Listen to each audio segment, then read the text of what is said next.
go. It's been about a minute. Had some time to, you know, get some things, you know, do a bit of a stall. Hello, my name is Quimby, the Quimby Alert channel, and, yeah, welcome back to the stream. We'll jump into the game in just a second. Just wanted to talk a little bit before we had villager noises all around. Yeah, actually, let's go ahead and do that real soon. Okay, ready? 3, 2, 1. Oh yeah. Oh gosh, I forgot I turned my volume off, which is why we weren't in the game. Okay, ready? 3, 2, 1, go. Alright, there we go. Here we are. Alright, let's just pop off the armor and hop into F5 for, oh, I'm wearing the wrong skin. Oh, sorry, that was for a constituents SMP event. I completely forgot about that. Okay, give me just a minute. Give me just a minute. Okay. Oh, I'd completely forgotten I was wearing that skin, and I just need to change that real quick. Okay. And hold on, sorry, just a second.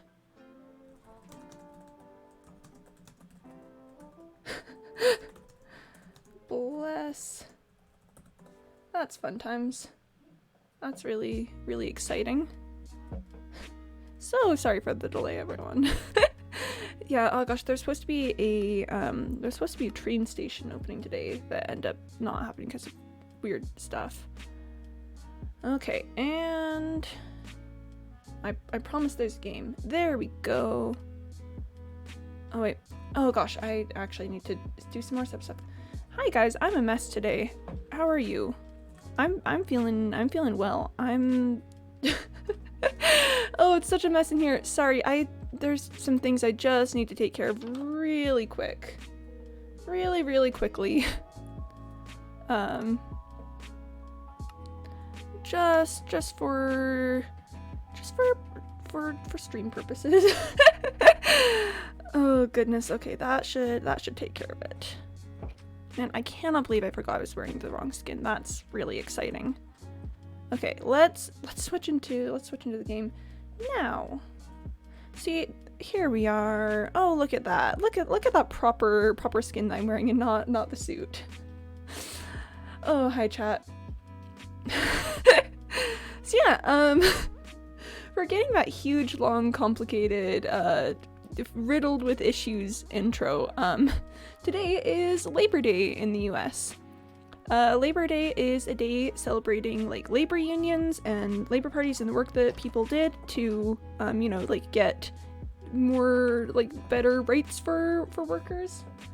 And you know, that's pretty special. That's pretty important. That's very nice, in fact. So, like good for them. Good for them. And I figured that we would we'd start off this Labor Day by just you know, doing some labor. You know, the people in the past fought so hard to not like to have rights. Yeah. The people in the past fought so hard to have rights that we're just going to you know, kind of ignore that for a second. I know. Hi, Race Kitty. Yeah, all things that Quimby cares about, clearly. Yes, I care about, remember guys, this is roleplay, this is my character. I care about rights and, you know, people and things. Clearly, I personally would care about a day called Labor Day and would celebrate it. In all reality, guys, I do really care about, like, labor and the issues involved thereof. I just kind of want to, yeah, I think we're gonna start off by just picking up some stone, because my major big project right now is my house. I put Unbreaking 3 on Silky Boy. I like grinded an Unbreaking 3 librarian the other day. I just went in and said, like, I'm going to stay here until this librarian gives me Unbreaking 3. And I did. And I passed so many other things along the way, but chat, I've got an Unbreaking 3 book now. Well, not just one book. I've got like the capacity to have as many books as I want, really. I could clear that villager out of Unbreaking books if I wanted. Which, to be fair, that sounds pretty expensive. I don't know if I will do that, but you know, yeah. So yeah, long rambling explanation, but long story short, today we're going to celebrate Labor Day by ignoring everything that the people in the labor movement fought for and doing unethical labor stuff. So I just real quick need to pick up just a bunch of stone for my house. Oh hey, Fartface McGee, hello, that's quite an interesting name you've got there. How's it going? Hope you're doing well. Hope you're feeling fine. Oh, sorry, gotta check something. Oh, sorry, gotta type some things out. Sorry. Alright, sorry, had to just type something out. Don't worry about it, chat. Don't worry, that's fine. But, yeah, hi. Good, thanks. Oh, I'm glad to hear that you're doing well. I'm doing labor. I am ignoring the work that our forefathers have done and to try to get good worker rights and just, you know, none of that. So if you're unaware, this World Mayor's Paradise is where I run, I do like Industrial Revolution roleplay. I usually play as a robber baron, well, robber baron type character, whose sole goal in life is to become incredibly rich and powerful with no care for how that affects the people around him. So, you know, I feel like that's a pretty good thing to talk about on Labor Day. I like how Labor Day in the US, like to most people these days, is just about like having a free weekend off, and I'm like, yes, let's talk about labor. Let's talk about the people who came before us. I'm Irish, so all I hate is the British. I mean, honestly, kind of valid. The British did kind of come into Ireland and just, you know, absolutely wreck their entire culture and people and everything. So you know, that's pretty valid. That's pretty valid. Fartface McGee, you know, I'm not gonna fault you there. That is alright. Oh, check something. Okay, sorry, just keeping an eye on something in the background. Don't worry about it, chat. Don't worry. Yeah, no, the whole Irish-British thing is quite an ordeal. Yeah, it's about the labor, chat. I wonder if it's daytime yet. I kind of wanna go check if it's day. Cause I don't want to work during the night, because listen, chat, we may be doing unethical labor, but I'm a robber baron. I'm the mayor of this town. I can refuse to work through the night if I want to, or refuse to work at night. They killed off entire Irish island during the potato famine. Yeah, I'm not surprised. Like the stories that I've heard from like people and the research that I've done on the subject indicates that for a long time the British didn't really see the Irish as like, I don't know, people worthy of like, I don't know, eating sometimes, and that's really messed up, especially during a time of famine like the Great Hunger, you know? Just that's lovely. I don't want to get into it too much because I'm like, I don't know, pretty private about things, but I do have some ancestors who were alive during the Great Hunger, and they did not have a good time, interestingly enough. Like, who could have foreseen that, I don't know, that whole situation would have been absolutely terrible. Hey, Mr. Malouk, hi! Hi, how's it going, man? Okay, it's still nighttime outside, so I am gonna go for a bit more stone before we do some work. Listen, I don't want to work at night. There's creatures of the night out there. We gotta worry about that. But yeah, hi, Mr. Malouk. How's it going? We're doing labor today because of Labor Day, which I know is counterintuitive to the point of Labor Day. But listen, I'm a robber baron. I can do what I want. But only if they didn't have fun during a famine. I know, right? Who could have foreseen that? And I'm not feeling 100%, but fortunately it's an American holiday. Yeah, American holiday celebrating the workers' rights movement and civil rights, not civil rights. Gosh, no, that's something entirely different. Chat. Sometimes brain just go. But yeah, no, the labor movement, workers' rights. Man, chat. We could talk about laborers and workers' rights for a long time. But yeah, no, gosh, chat, isn't it crazy how people just sometimes, how the Irish didn't have fun during a famine? Like, you'd really think that they would have fun while being starved and deprived of, like, their rights and stuff. Sometimes brain fart, yeah.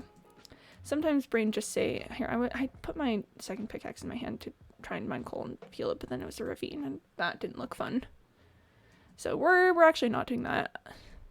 Okay, I do wonder if it is now daylight? I'm just like, wow, wouldn't it be great if it was morning? Wouldn't it be great if I could do work on Labor Day? I'm gonna be pushing that the entire time today, guys. I hope you know that the entirety of today I'm just going to be like, labor. Oh my gosh, it's Labor Day. How's everyone in chat doing? How are y'all feeling? I've just kind of been chatting about labor for a while, and I haven't really like, I don't know, given much time to you guys. Oh, that's an explosion. Okay. Where was that? Where was that? Pretty good, nice. Glad to hear it. Glad to hear you're doing all right, Race Kitty. Oh, come on. That guy had 3 police officers after him. You know, I just decided? Okay. Alright, what did you just decide? Come on. There you are. There you are. Leaves? Okay, that's chill. That's alright. You don't have to stick around. Okay, so it's almost daybreak. That's good. Sorry, it's close time to daybreak. I'm just gonna be monster hunting for the rest of the night. Come on, I'm better than that. Oh, that's a lot of creepers. Alright, let's see how many I can pick off from back here. Oh. Well, hello there. Hello there. Would you like to perish? Would you like to unfortunately perish?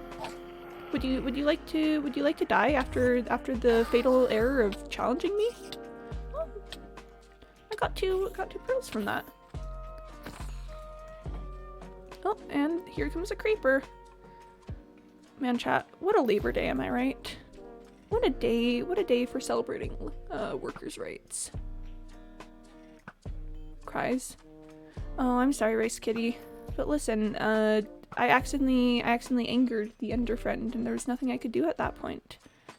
Enderfriend was doomed to die the moment they challenged me. That was a good shot. I wasn't expecting that one to hit. Yeah, very, very sorry, Race Kitty. It is simply the way of the world sometimes.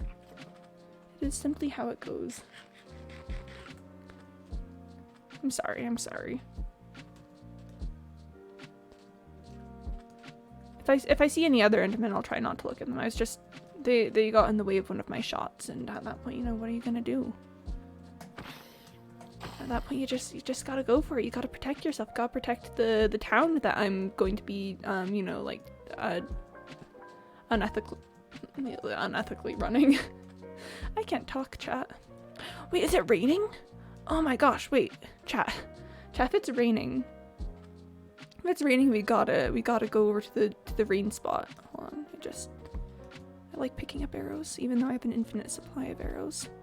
But oh, chat, we gotta go check out the rain. The rain is very important. The rain is very important to me personally.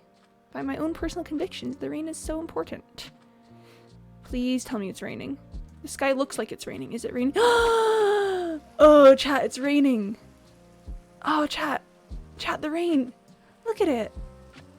Hello, rain. Hi. Oh, look at it. Look at it go. It's just raining. Ah, the world is healing. The rain is coming down and giving all of us life. Yay, rain. Oh gosh, when I said yay, rain there, I feel like I sounded like a second grade teacher or something. He was like, all right, kids, we're gonna go to the lunchroom now. And all the kids are like, yay. Oh no, but chat, it's raining. Oh, I love the rain. Is it raining in the bamboo? It's raining in the bamboo.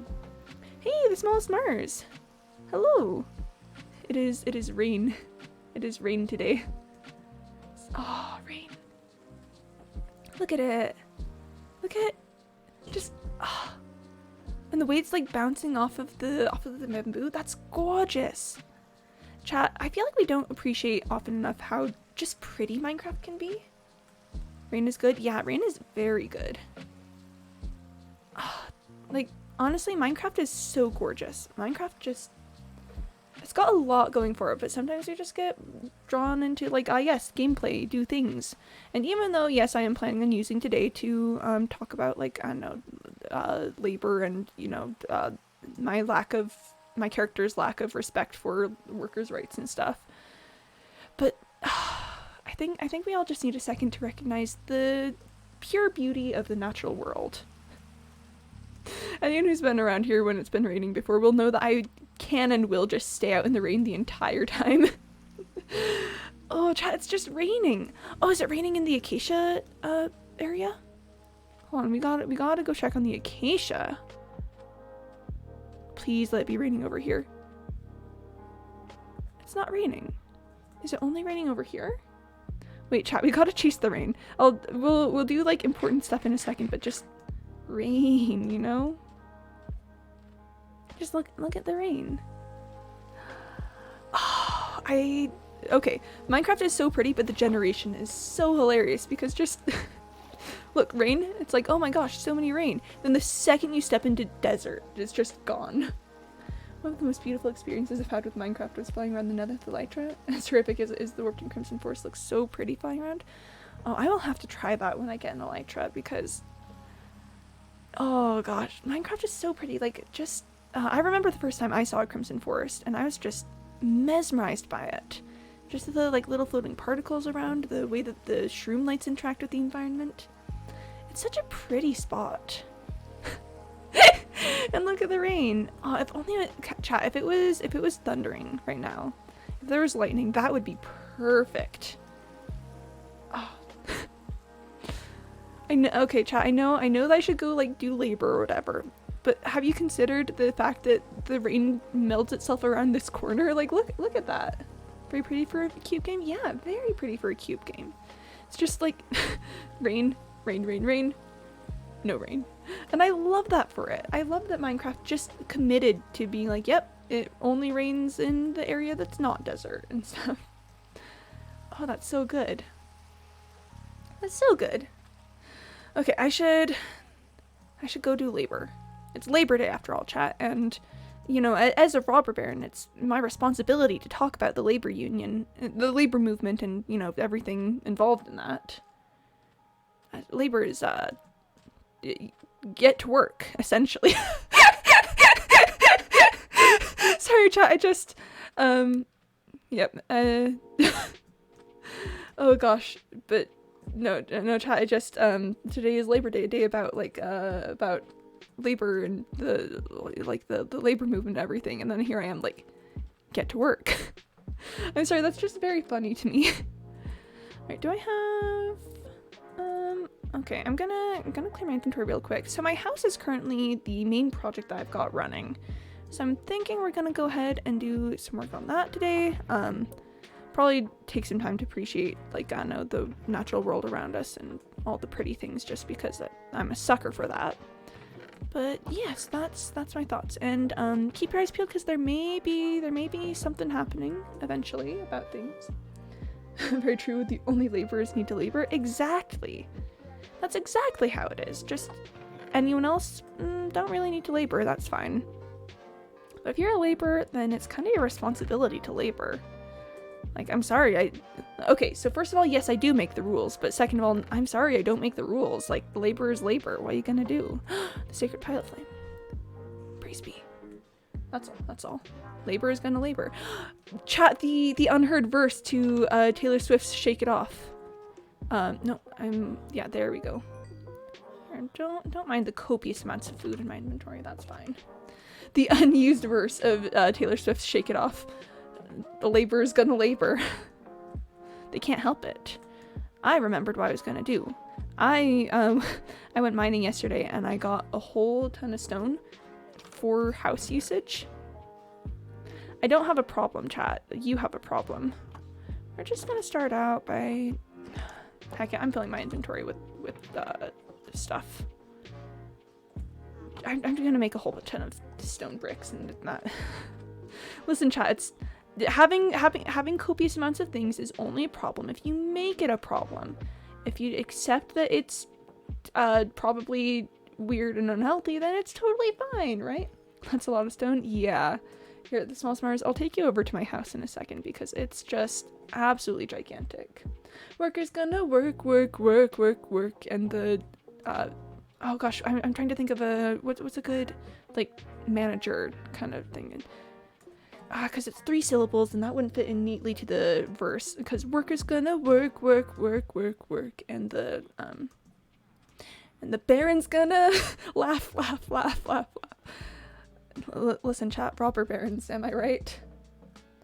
Master, master has some connotations with it that I would like to avoid. In doing a humorous verse about labor movements. So we're not gonna run mayor. I mean, that's true. I am the mayor of this town. Oh yeah, okay, so the Smallest Mars. This is my house. It's gonna be 3 stories tall. I've been working on this for literal months at this point. Oh, I need slabs. Oh, I entirely forgot that I've been working with slabs recently.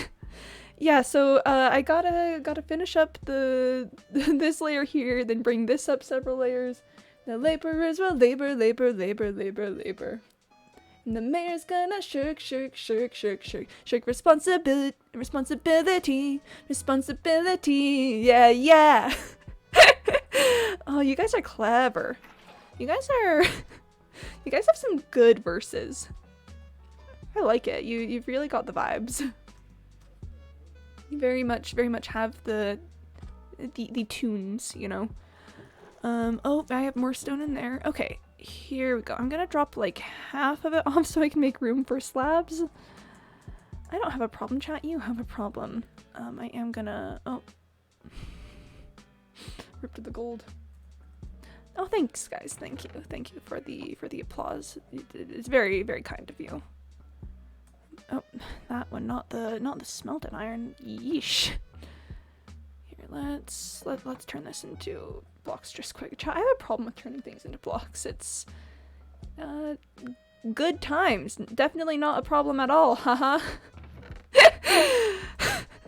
Thanks for indulging me, chat. There we go. And now theoretically I should have room for everything else. Alright, let's make some slabs in here. It's just so satisfying to consolidate. It is! You just consolidate things and then it goes into smaller pieces of itself, and that's very nice. Very satisfying, as it were. But, and I could have had more room. That's fine. Oh, nighttime. That's awkward. That's awkward. Oh wait, sorry, just a sec. I gotta check something. Sorry, give me 2 seconds.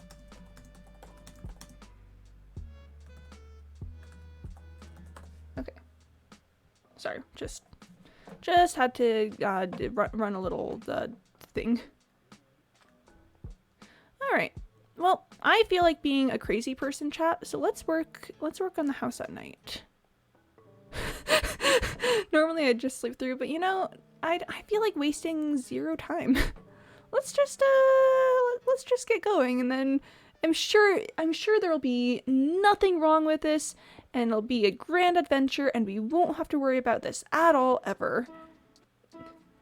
And the noche? Yes. Yeah, completely unheard of. So chat, I'm actually working with a completely unheard of technique at this point in time. No one has ever done this before, ever. It's only me who has done this, and it's called working at night instead of sleeping. And I'm sure that no one has done that ever. Like, not even IRL. No one has worked at night instead of sleeping. So I think we could probably say I'm like an architectural genius or something. Wait, no, that's not what that would be. That's not what that would be. That would be sleep deprived. I'm sleep deprived, chat. I promise there is a reason that we're working at night instead of sleeping through it. You guys will just have to wait and see. That's something for the future. Productivity expert. Okay. It's like productivity X. I mean, if we're getting into the shake it off verses with like the breakups and stuff, then sleep deprived also works. Yeah, especially if I'm working. If I'm working and I'm sleep deprived works. You don't need sleep, you need results. Exactly. You know, there's all this work that needs to be done, and if we spend time sleeping instead of working, then how do we expect anything to get done? Didn't you know that the recommended like sleep schedule for people recommends that you sleep? Oh gosh, sorry, throw stuff. The recommended sleep schedule has you sleeping for 1/3 of the day. Can you imagine what you could do if you were not sleeping for that 1/3 of the day? I think that personally, relationship ended with sleep deprivation is my new best friend. Exactly. If we just cut out sleep entirely, then, you know, we won't have to worry about anything. Oh, that's oh, that's unfortunate. That's unfortunate. Okay. Okay. We need answers. Okay. That's rather unfortunate. Okay. Chat, how do you feel about taking a detour to spawn? How do you feel about us just going to spawn for no particular reason at all, late at night? I personally see no issues with this. This is a clear good idea. Lore or no lore? Maybe a little bit of lore.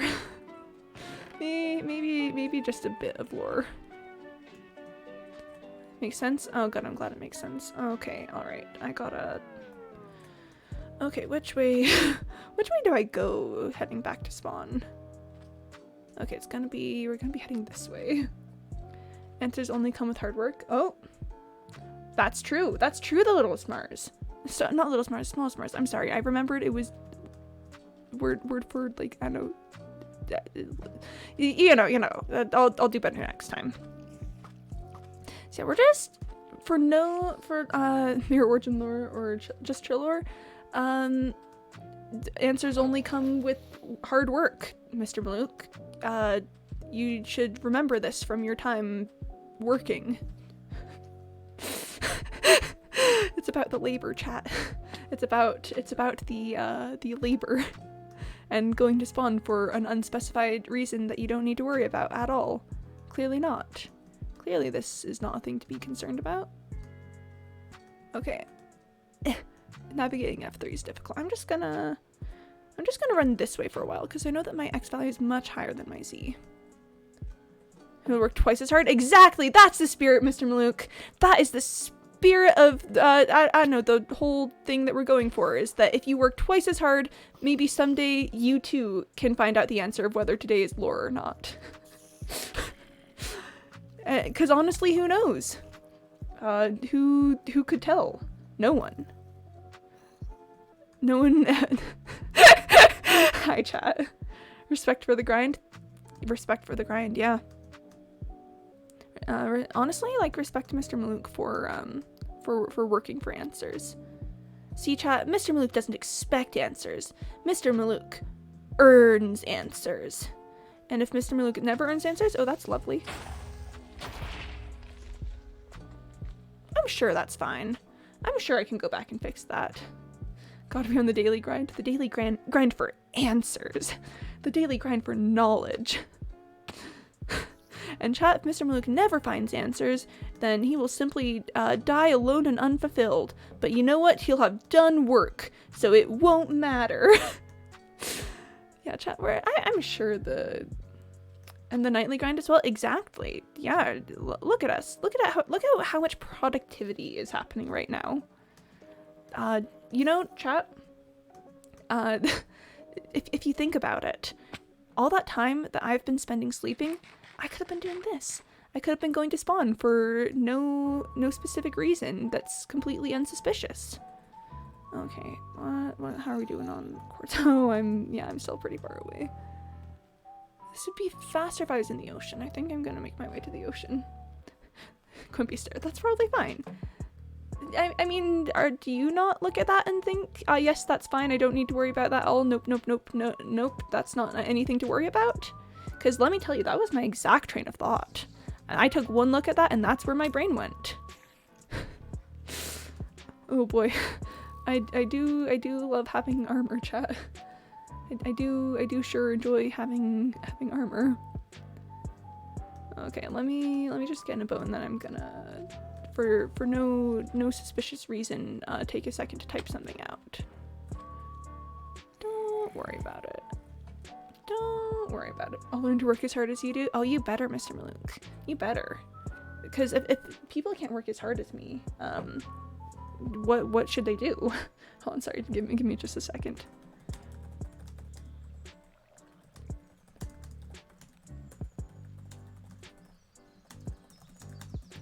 Can you hear me typing? Could you hear like the frantic scribbling of my brain? I thought the mayor depended on laborers. Yeah, I mean, the mayor depends on laborers, but clearly as the as the administrative power of the town, all labor that the laborers do comes back to me. So any labor that anyone else did, it was actually me. I did that. Concern stonks are an all-time low. Concerningly low?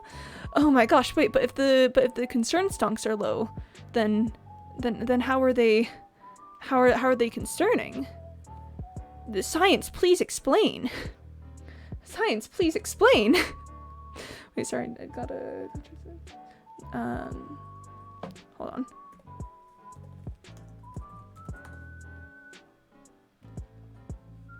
This is fine. This is fine. Hi, chat. Oh my gosh. Oh, that graph is not looking good for us. I aspire to be a successful business human such as yourself. Thank you. Thank you. You know, my goal is to be an inspiration to the people. Oh, okay. Sorry, just checking out some completely non-suspicious things.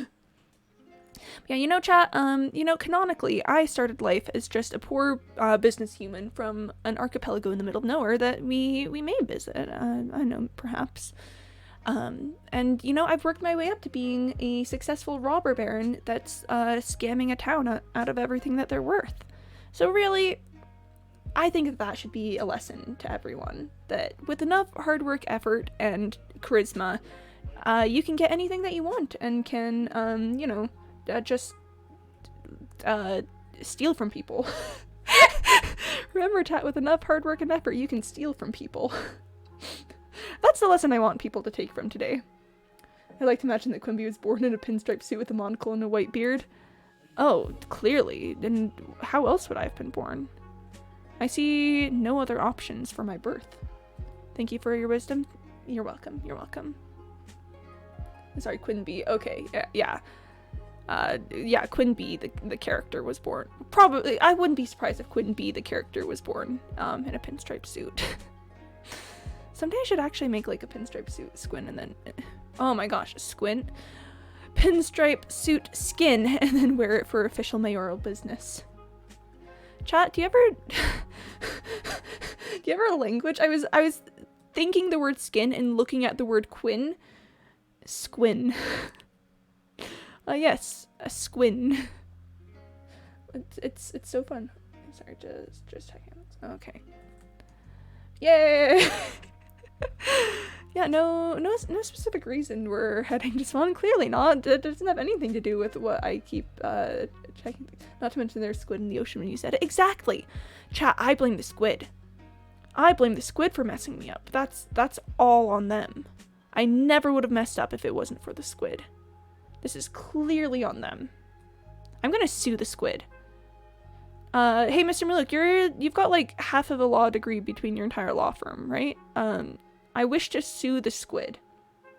Prepare a lawsuit for the squid, okay? They will promptly be sued out of life and limb. Alright, let's see if this is where we need to be. I'll draw up an affidavit. Thank you. It's good to have good legal representation. Okay.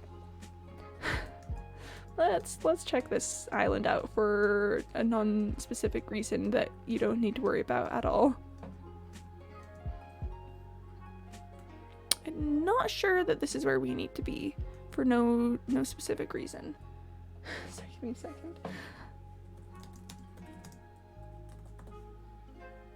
This is fine. Look, chat, we're just going on a fun ocean adventure for no reason at all.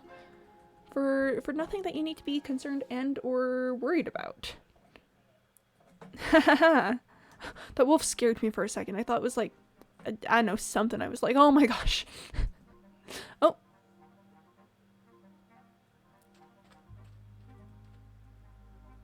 Local mayor celebrates Labor Day by taking the entire day off to visit his old home. Nothing suspicious at all ensued. Give me a sec. Hello? Finally, okay. Are you Mayor Quimby? Mayor Quimby alert, yes. Oh, excuse me, yes, Mayor alert. You said there would be work available at your town? Yes. We're quite far away from the city at the moment, but I can take you there. Yes, well, I have this boat, so I could probably make it there myself, actually, but, if, you want to, I guess I could follow along. Yeah, sure. I love welcoming new workers to the town, so yeah, just hop in your boat and follow me. Oh gosh, I gotta pull up the cord. Okay, we need... Okay, yes, this is the way. So I don't think I've seen you around these parts before. Oh, no, yeah, I'm, coming from the home country looking for work. Rumor is there's a kind of a bustling city, a metropolis, over at New Stonk City. Lots of work available there, and, with food being scarce right now, I thought I'd probably better head on over. Yeah, I'm glad to hear that the news of New Stonk City has progressed so far. I'm sorry, I don't think I caught your name. Oh, yeah, Jeffrey. Jeffrey, okay. It's lovely to meet you, Jeffrey. I'm sure I'll be able to find a position for you somewhere in the city. Oh, lovely. Yeah, no, they tell stories about New Stonk City. They say that everyone there has enough to eat. Everyone has, a good working environment, three square meals a day. Yep, that sounds like correct information. From at least from the people that I've polled about it. Perfect. Chat, take note that the people that I've polled about it have definitely been the people in my pocket. Sally the Small Smart says hello. Oh, hello. Hi. And what a welcoming community. Yeah, no, the community of New Stonk City is really lovely. Honestly, my favorite thing to do every day is just, like, interact with them while I'm, doing odds and ends and bits and bobs here and there. Wow. Oh, that is lovely. Sorry, I'm looking off to our right. I don't think... Okay, that's not an ocean monument. There is usually an ocean monument that one passes going from Spawn to New Stonk City, but that's not it. Okay. Pretty new in this area, so I wouldn't know. That's fair. I myself actually came from the outskirts, from the archipelago. That's what they say. Really? Yeah, well, you're an inspiration to all of us, really, just Mayor Alert out there making a big name for himself and just coming from humble beginnings like the rest of us. Oh, it's really an inspiration. Wow, I'm glad to hear that. Thank you. Oh, of course. I consider myself something of a self-made man. Thanks, Mr. Malik.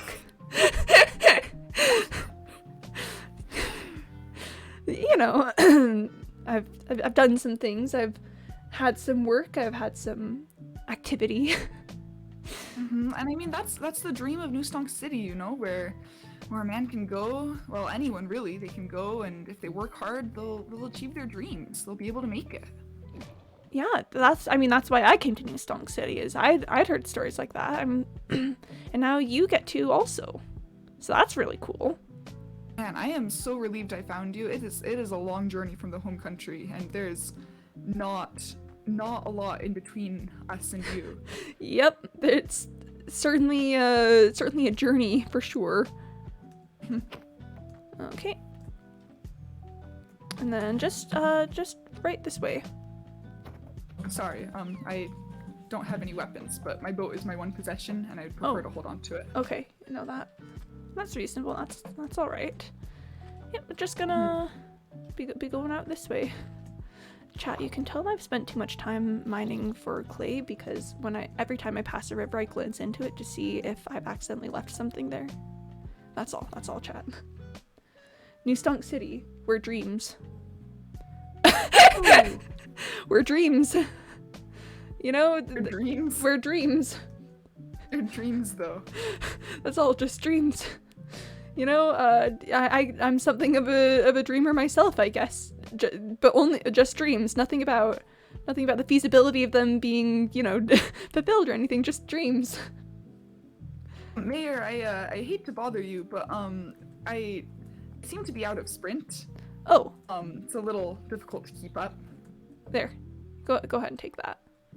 Oh, are you sure? What? Yeah, no, it's just pork. What? I've never seen this much pork in my life. Oh, Oh, this is incredible. This really is a land of riches. Yeah, riches, for sure. For at least one person. Oh, that's more than 0 people. Yep. For sure. Yep. I have to go now. Oh, bye, Race Kitty. Yeah, thanks for sticking around. For now, hope you have good luck with what you need to do. It's just pork. I work with the pig every day, so it's fine. Yep. Yep. Bye, Race Kitty. Bye. Race Kitty. You know, I work with a pig, so frankly, it's a relief to get the pork off of my back. All right, yeah. So then we're just gonna hop along the railroad here because I didn't bring rail carts, mine carts. Okay. Yeah, so sorry is this for- New Stonk City? This is a booming metropolis. Oh no, this is actually Bread City. It's the agricultural outpost of the area. It's an outpost. Well, I mean, it is one of the tri-state cities, places. There's New Stonk City, Bread City, Paper Plains. The Bread City does tend to focus more on agriculture. Oh, you can see the dome of City Hall over there. So you're saying Bread City is smaller than New Stonk City? Yeah, a lot smaller actually. Yeah, see if you look over there, you can see just like the citadel, or not citadel, steeple of New Stonk City. Jeffrey's inner monologue. They said it was big, but I didn't think. Oh. What? Yep, this is the place. Yeah, kind of. My pride and joy, the city's gone through a lot of changes since I became mayor. Wait, hold on. Jeffrey's inner monologue. So this is what it's like to be on a railroad. Wow, this does make traveling easier. Thanks, Mr. Malouk. It certainly does make traveling easier. Yeah, so Jeffrey, you can go ahead and just stay in one of these red buildings over here. There's lots of rooms, lots of beds. I'm sure you'll find a place to sleep for the night. Wow. Wait. Oh, these ones over here? Yeah, those ones right there. Oh, okay. Yes. Thank you, Mayor. Thank you very much for your kindness. It's good to meet you. Good night. Yeah. Okay, I'll find. Well, that was interesting, chat. Seems like a good kid. I'm gonna drink some water.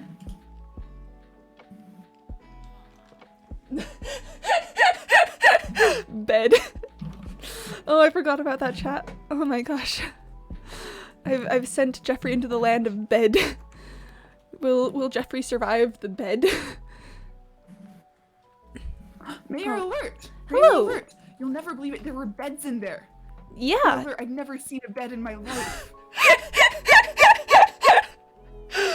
I'm sorry. Really? You've never seen a bed before? That's... No, and I found four entire beds. Four Yep. of them. There's some beds in there for sure. It's incredible. Oh, New Stonk City really is the dream. Yep, that's what we like to hear. Here, I gotta go on a quick creeper watch just because we were out a bit late last night. But then I'll come talk to you about I don't know, work and stuff. Yes, sir. Yes, sir. I'll rip to the Ender friend. Man's never seen a bed before. How unfortunate. The creeper blew up the... Sorry, chat. I didn't realize that this is where the creeper explosion happened. There... Oh, the wedding location arch place. Okay, that I'm legitimately sad about, and I'm... Oh, do you think... I really hope that the librarian survived, because that librarian had feather falling 3. Okay, Jeffrey, I seem to be in a bit of a bind. So if I could just get you to work on my house there for a little bit. Here, I'll give you the materials you need for it. Yeah, just go ahead and grab these and start placing down slabs where the rest of them are, on the second floor. Oh, okay, yes, sir. Yes, sir. Yep. Will you have time to negotiate, wages, or... Oh, you know, like, how here, long take you expect me to this work? bucket. I have to go take care of some stuff. But yeah, that bucket is your safety equipment. So. Yeah, we'll what talk if I- later. Mayor, Okay, I'm gotta find the gotta try and find the librarian, because I think I'm gonna have to make a new lectern. Successfully sidesteps the paid question. Exactly. Very sneaky out here, trying. Okay, where? I hope that the librarian is okay. I hope that the librarian is all right. Political maneuvering 100. Okay, the librarian usually likes to stand up here. It happened at night, so the librarian probably wouldn't have been actually at the lectern.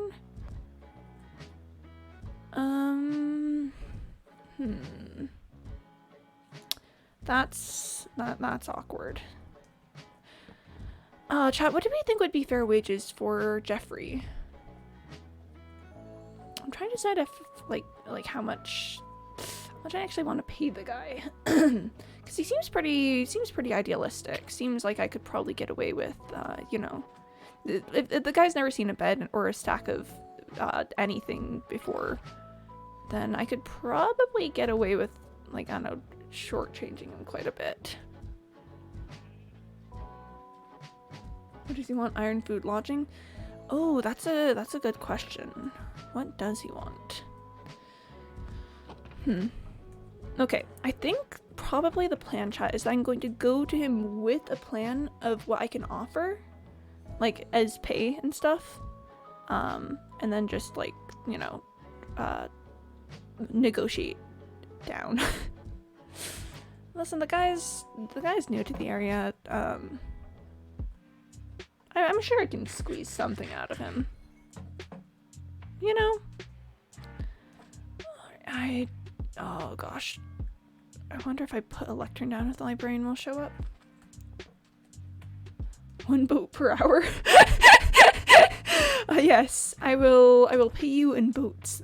You know that 1 boat that you have? Have you ever considered having more boats? Have you ever considered the possibility of having not 1, not 2, but 3 boats? Because let me tell you, with only 1 payment of working for me for a lot of time, you too can have many boats. This is fine, chat. This is clearly not unethical at all. None of this is none of this is unethical. Here, let's put down a lectern, probably over by the factory, just to double his personal possessions in an hour. Yeah. I mean, really, he should be grateful for the opportunity. Please tell me that the librarian didn't die. I was so invested in that librarian. Oh, chat. Oh, and like the front of it too.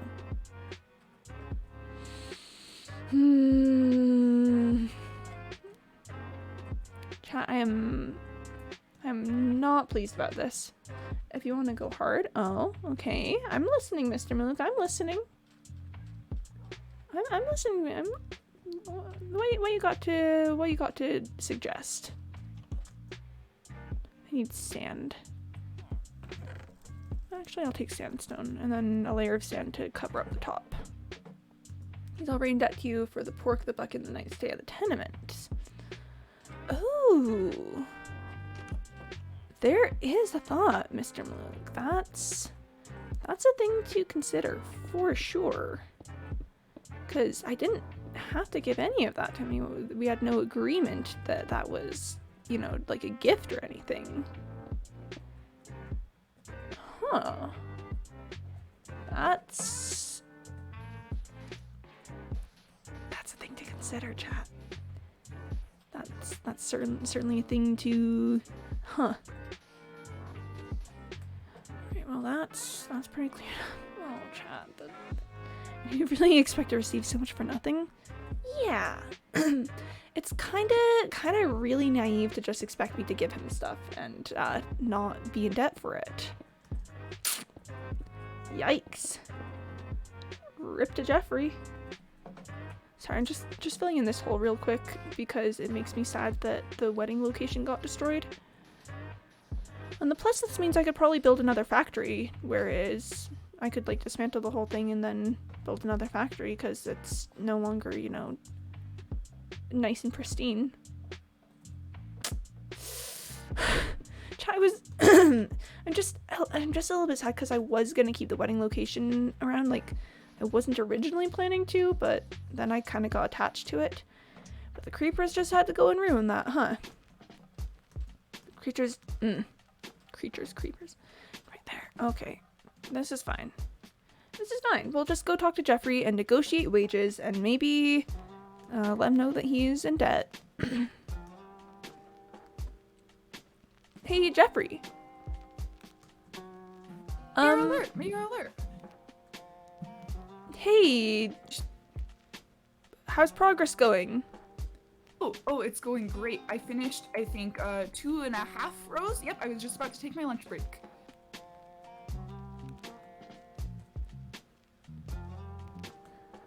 Interesting. You know, Jeffrey, I had something I wanted to talk to you about. Oh, yes, sir, of course. You know, you mentioned wanting to discuss like wages and stuff earlier, but we also need to discuss your outstanding balance for the pork I gave you, the bucket, and the night stay at the tenement. But you said I've never had this much money. How much do you want for it? I thought it. Well, let's see. It was an entire stack of food, so that's probably like a week's wages at the very least. Water bucket, safety equipment. I'll give it like 2 days of work. And staying at the tenement. Let's say half a day's wages for every night you stay.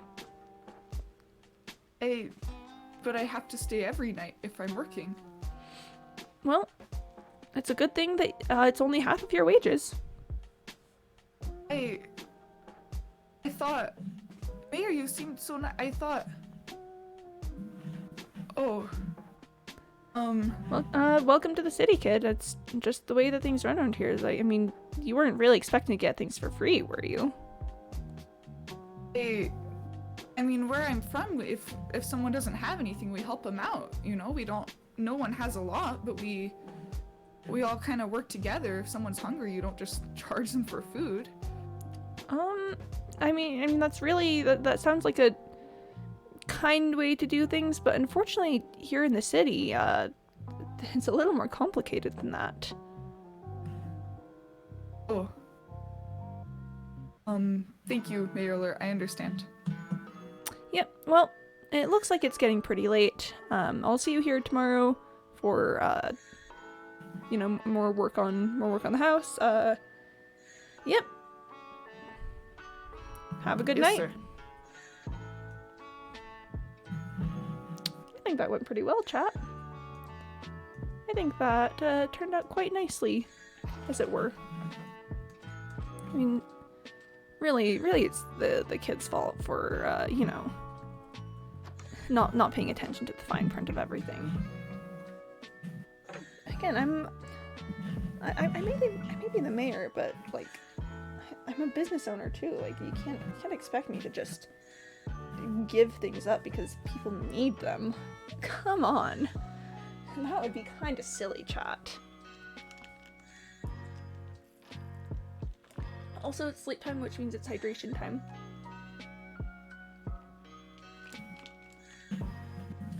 Hydration! Oh, remember, chat, whenever we sleep in world, it's time to drink liquid. You had done everything you own? Yeah, I did. I wasn't given anything by anyone. I got all my stuff myself. In fact, I even had some handicaps. I have Sir Pickington breathing down my neck with all of the like emerald taxes that he's collecting. Really, I'm just teaching Jeffrey the way that things are around here.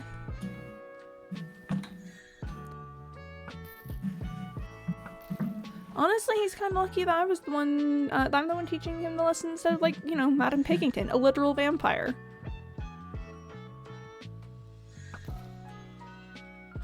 Not to mention all your mayoral responsibilities on top of it. Yeah, I don't have to take time out of my day to teach this kid anything. Probably just socializing here. I'll go on Creeper Watch and then talk to Jeffrey in a second. I'm glad you're on my side about this, chat. And chat, just a quick reminder again that this is all roleplay and done with, like, done satirically in a lot of ways, so just remember that. I don't actually want to be a robber baron and scam people out of their life and living and stuff. Just be aware of that. I need to eat food.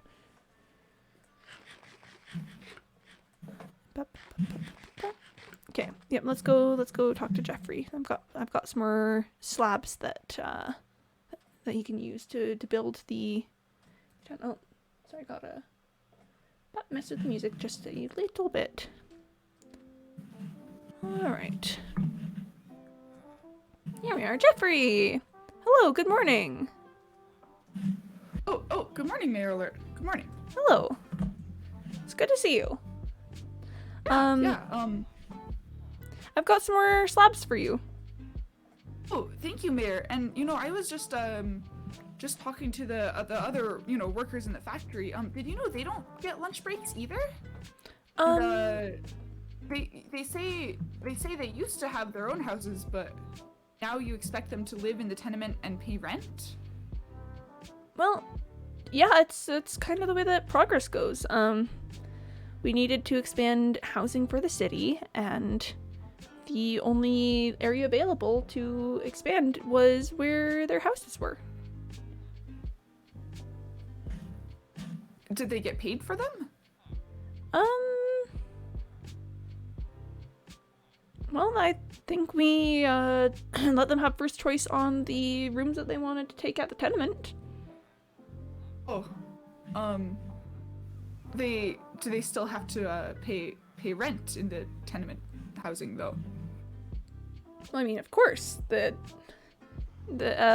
don't own the space. That's tenement housing. It's not like they bought the tenement. Right, of course, sir, of course. Yep, I'll just go get started working on your house. Yes, sir. Yep. Yes, sir. Yep. Okay. Oh, I accidentally turned on sticky keys. Sorry. Yep. See Okay, you. goodbye. Get to work. Oh, this way, yeah. Oh, librarian did survive. Oh, that's so good. By the way, Cyborg says that he loves the skin, so good, good for that, Sally. Okay, librarian. Sorry. I hope that you've attached to the lectern that I've given you.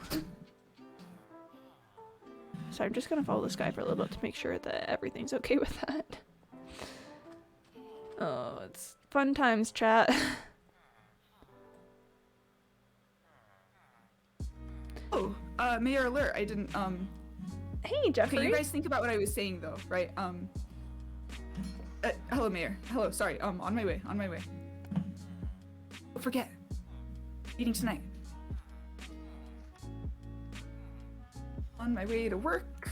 Definitely just working. Nothing else is going on. That was odd, to say the least. I'm sure it's nothing to be concerned about, but odd for sure. Here, I'm just gonna take a second right here. I have a good feeling about that kid. Well, that's unfortunate, Mr. Malik, because I have a bad feeling about that kid. I don't know, something's not right with his behavior and actions and stuff. Like, I don't know. Like, what's up? What's up with that? I told the kid to get to work, and then I see him over at the factory, like, slacking off. That's kinda, I don't know, suspicious and also against the work ethic of the town. Like, I don't know, man. Bye, guys. I have to do the IRL labor. Okay, bye, the smallest Mars. It was lovely having you here. Have a good day doing IRL labor. Like, good luck with that. IRL labor is certainly time, but yeah, bye. Good luck with labor. It was lovely having you here. Hope to see you again sometime. Yep. Oh yeah, oh gosh, if you want to join the Discord and talk with later, you can. Sorry, I'm very bad at promoting it. I have a Discord if you want to join. You don't have to, but if you want to, then it's a link in my description, so you can do that if you so desire. But if you don't desire, no pressure. I'm really bad at plugging anything, like literally anything. I'm bad at that. But yeah, bye, the smallest Mars. Yep. That's just a little star-shaped thing. Yeah, thanks, Mr. Malik, for reminding me that the Discord exists, which I should know because I was on it just this morning, but I was not aware.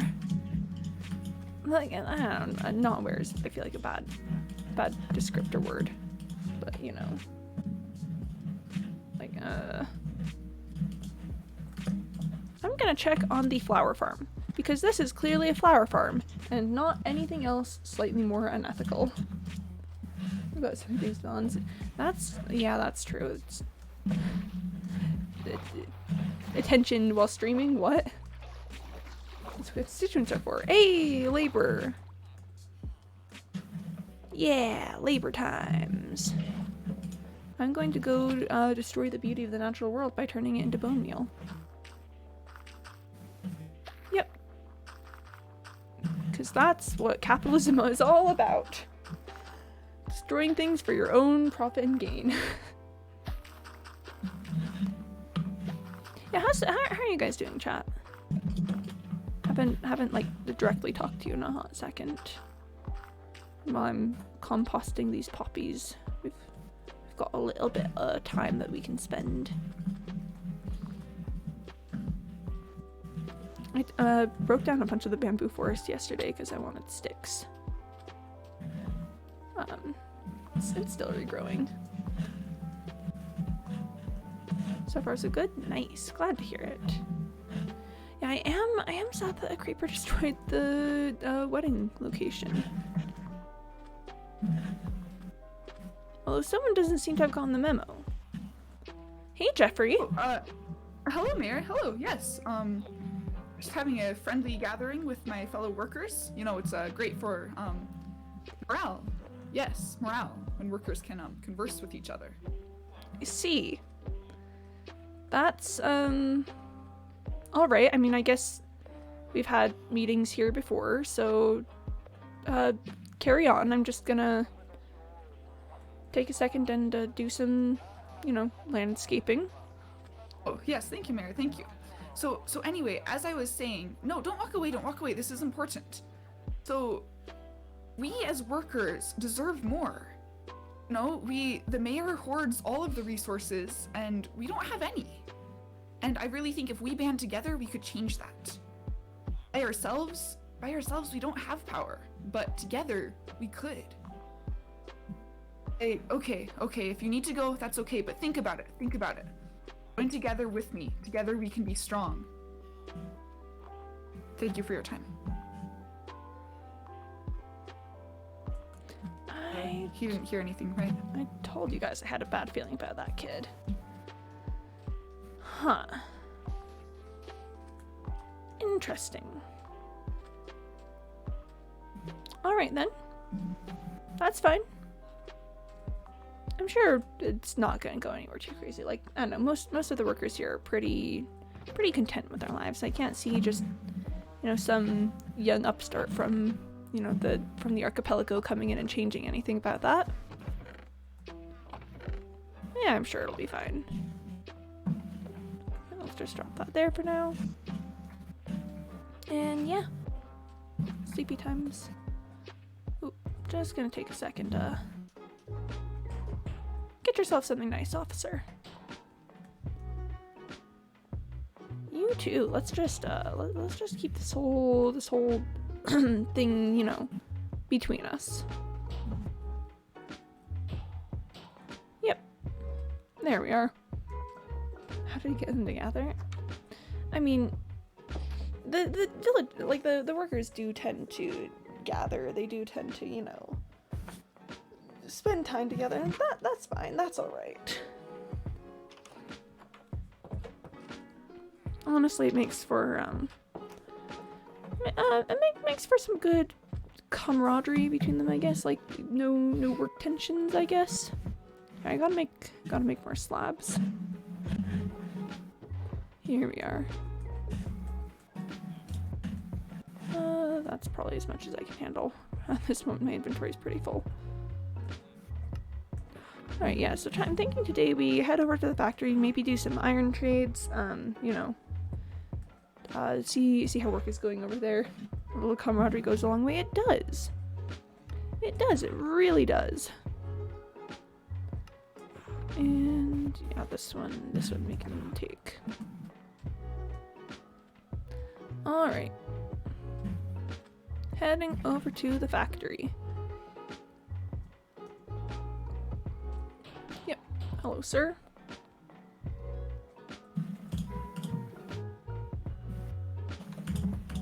Oh, well, there doesn't seem to be anyone here yet. I do wonder where Jeffrey is. Let's see if we can find the kid.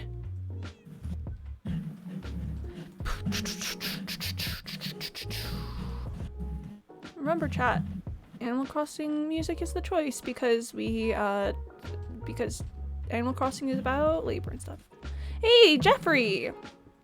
Oh, Mayor Alert, I didn't see you there.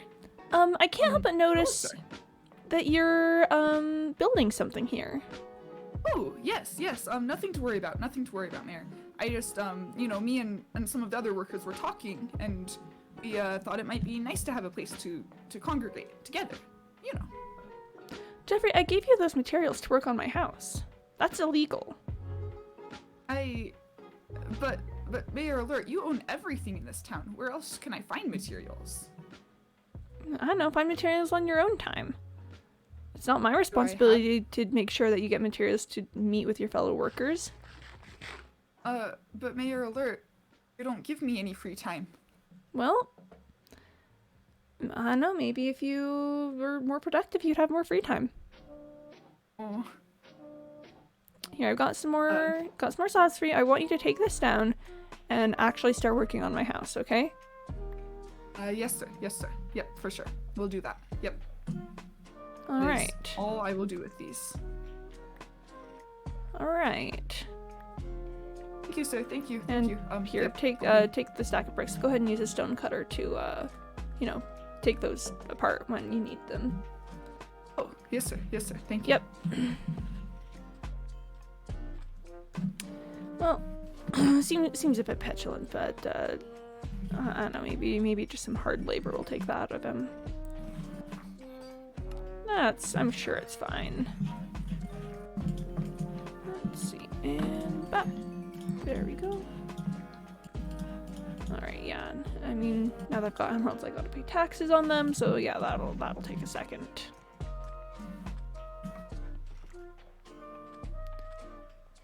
All right.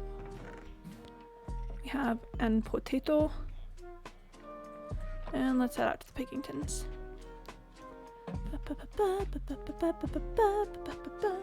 Kids not used to city life? Yeah, that's certainly for sure. Alright, well, hello, Pickingtons. Not a Pickington, Rouge. Sir Pickington, here you go. Just making a quick drop.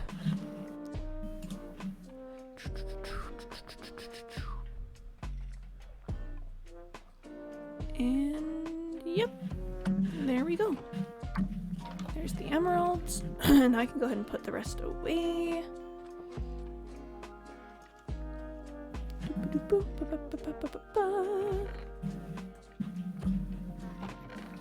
Yeah.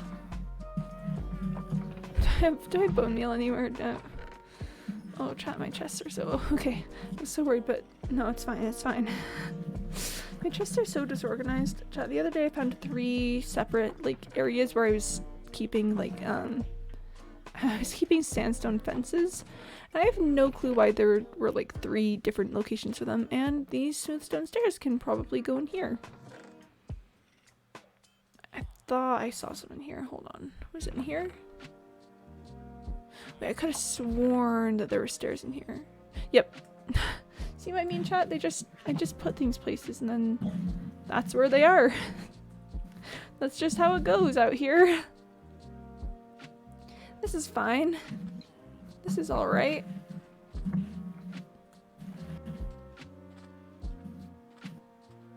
Jeffrey. Oh. Hello, sir. I thought I told you to clean this place up. Oh, yes, sir. But the thing about that, sir, is you, actually haven't given me any, tools. So I couldn't, break it. So I figured, you know, as long as I'd started. I'll just... I'll get you a pickaxe. Thank you, sir. Hi, Point Blank. Hi. How's it going? Yep, we've got a very special guest star today. It's Samir's Paradise with a very special guest star, Sally Rubra. Ah! I can sometimes do a Kermit voice. Do I have any just spare pickaxes anywhere? I may have used all of them, which would be very good.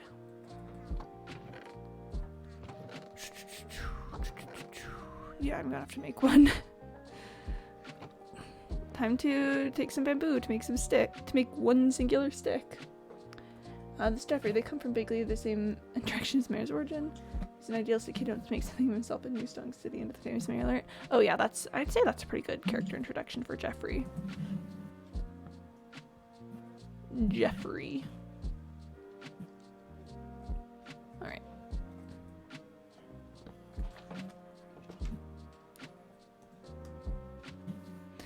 Well, time to give the kid a pickaxe. To be fair, I should have thought of that. Jeffrey. Oh, Mayor Alert. Hello, sir. Hello, yes. I can't help but notice that you kept doing work on this whatever it is. Oh, no, sir. That's how it was earlier, sir.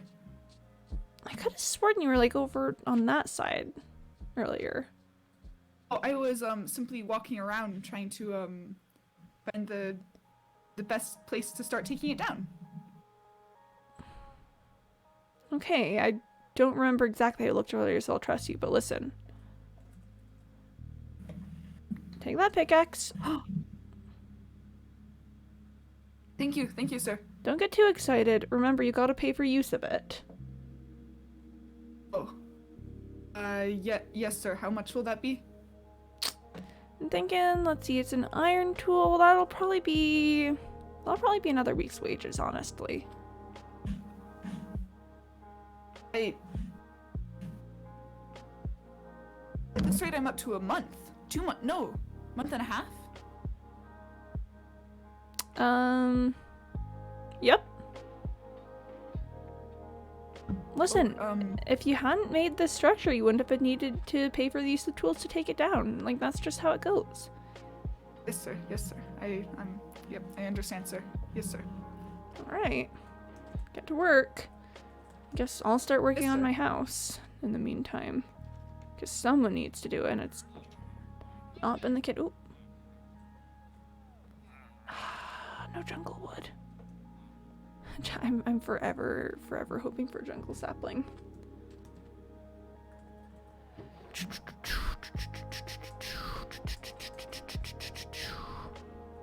That's probably enough.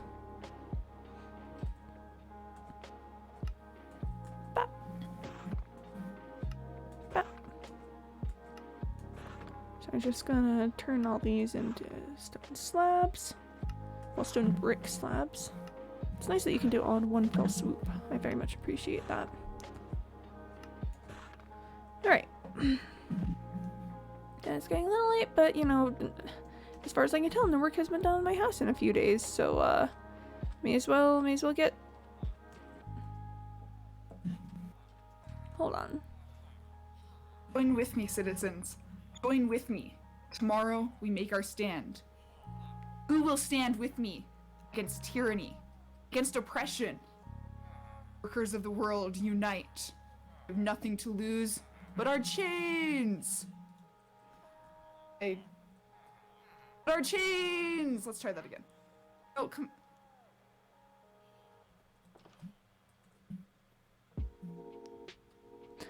I mean, at least the other workers don't seem to be very interested. Seems like it may be a one-off problem we've got here. Oh boy. Oh boy. Can I sleep, please? Can I just rest? Thank you. Thank you, nighttime, for allowing me the grace of sleeping.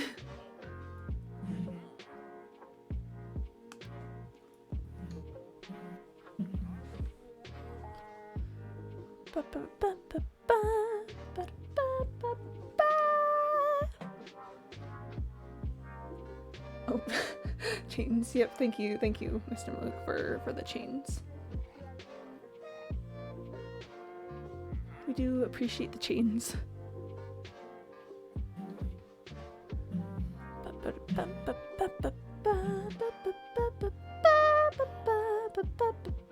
We're not sleeping right now, we're just waiting in the bed.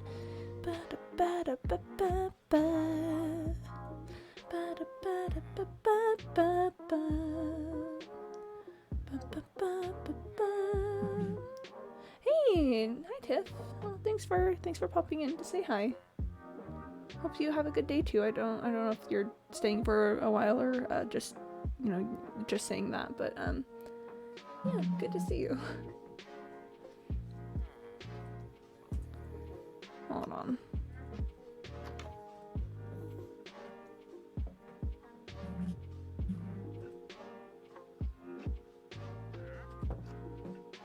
I have to go in the shower. Oh yeah. I mean, hygiene is pog. Hygiene is pretty pog. Have a great nice day night. Thank you. Thank you very much.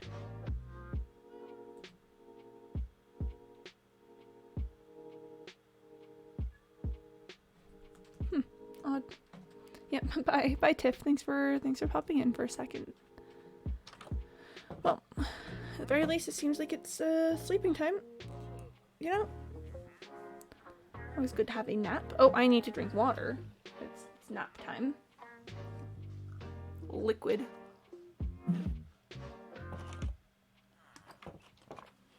liquid chat.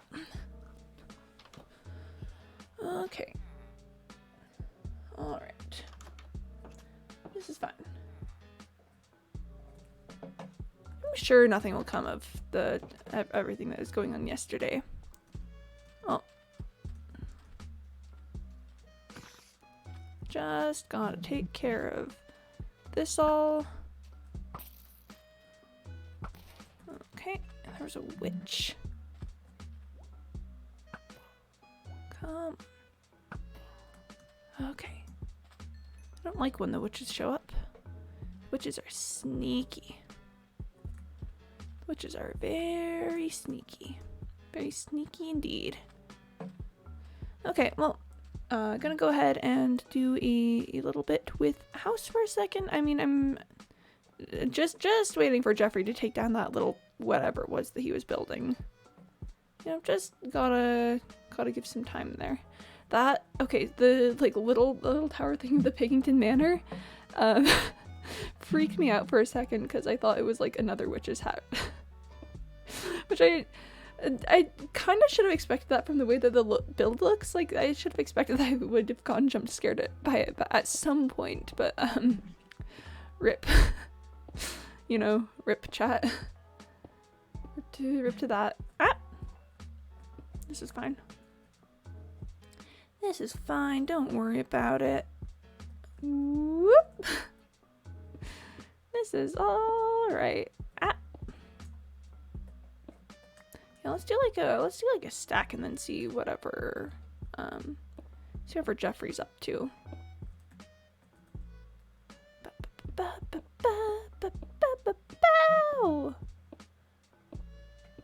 I don't know, chat, what are your thoughts on Jeffrey at the moment? Jeffrey's kind of been a little troublemaker lately. Like, I don't know, getting the villagers to meet and stuff, that seems like, I don't know, no one's ever done that before. That's kind of weird. You know? Kind of odd. But I'm sure it's chill. I'm sure it's fine. He's been a bit more involved than most workers. Yeah, for sure. Definitely more involved.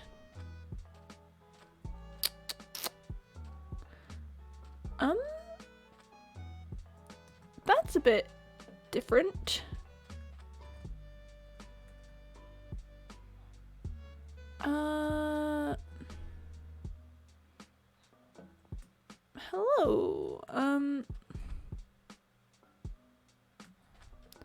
Excuse me. Do you know what's up with this?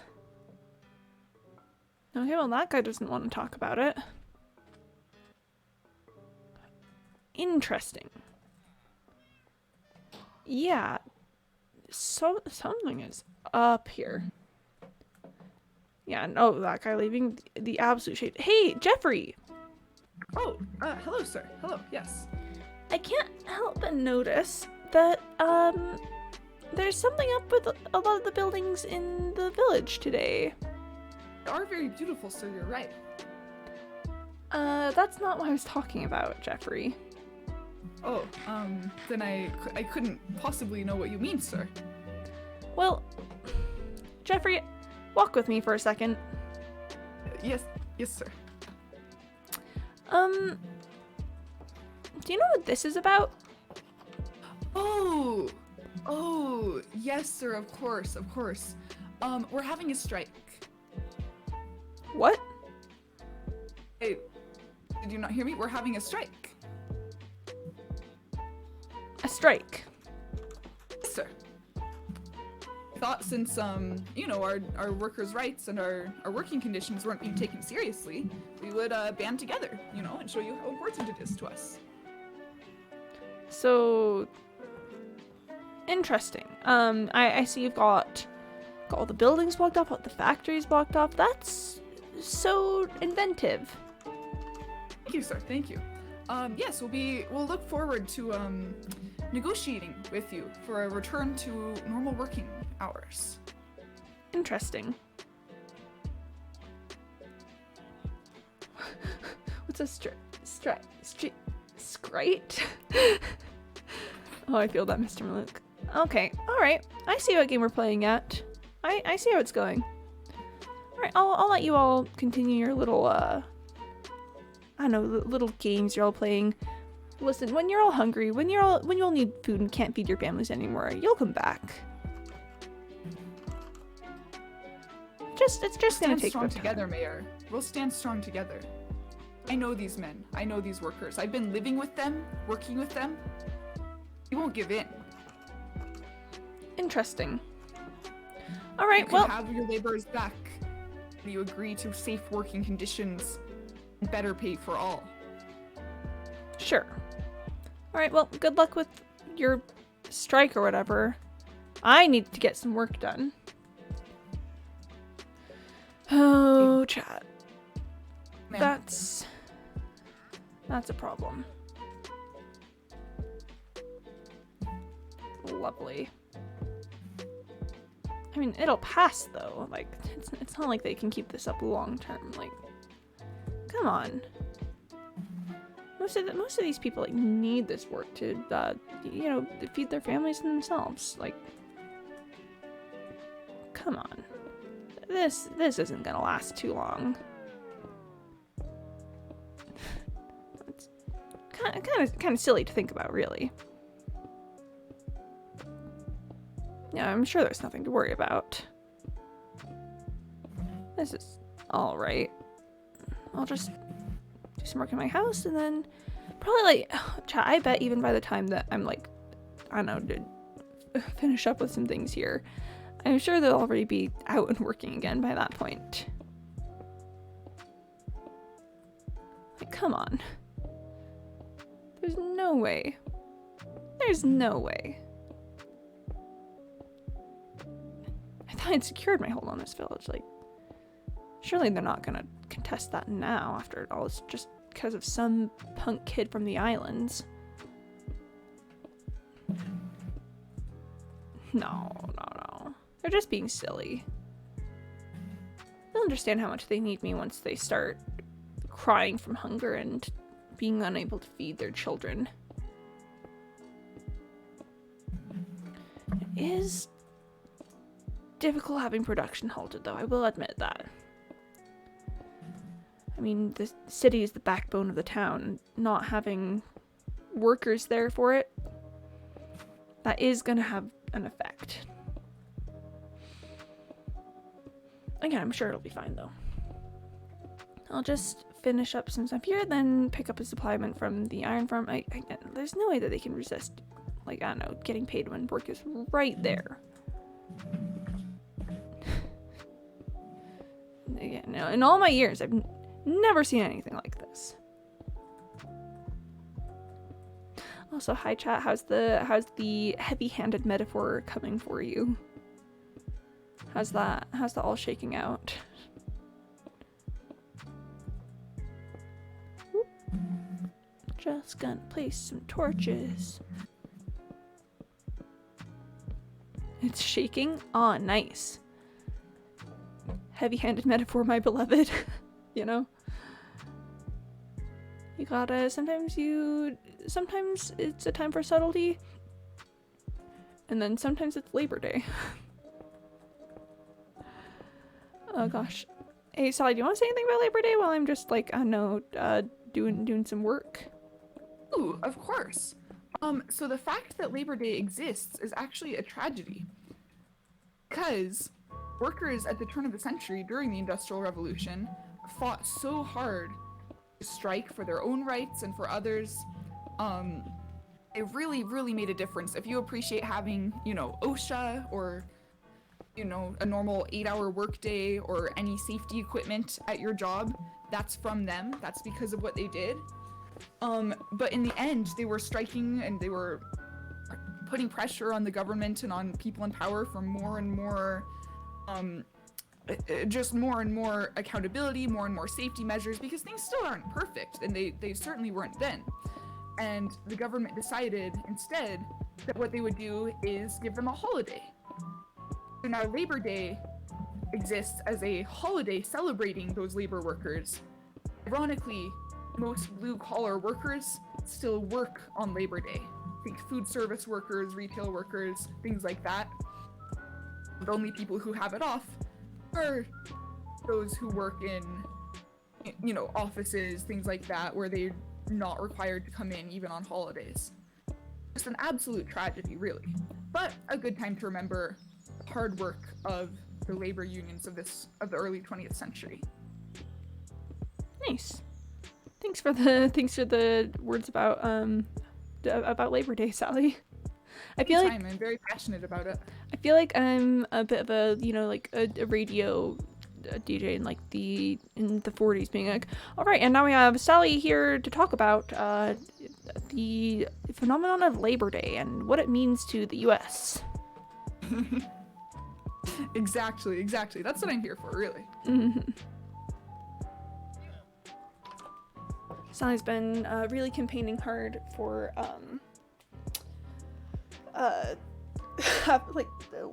wanting to be a labor union person, so Labor Day.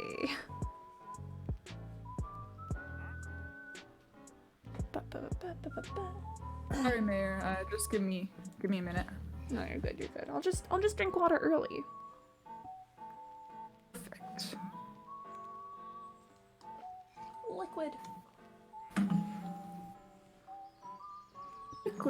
Liquid. It's about the hydration. It surely is. Been terrible at drinking liquid, actually. Oh, me too. It's yep. Mm-hmm. Also, I don't know where everyone lives in this village, so Oh, me neither, actually. yeah.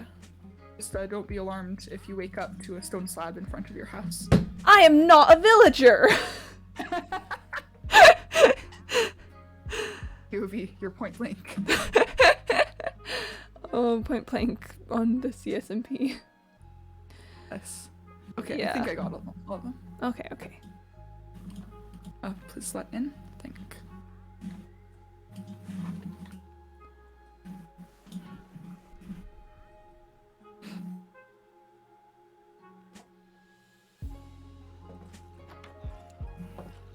Oh, no, I did not get stone slabbed in the night. Oh. Where do you sleep? Oh, I sleep in the house directly over by the Piggingtons. Deal. Good to know. Here, going on creeper watch.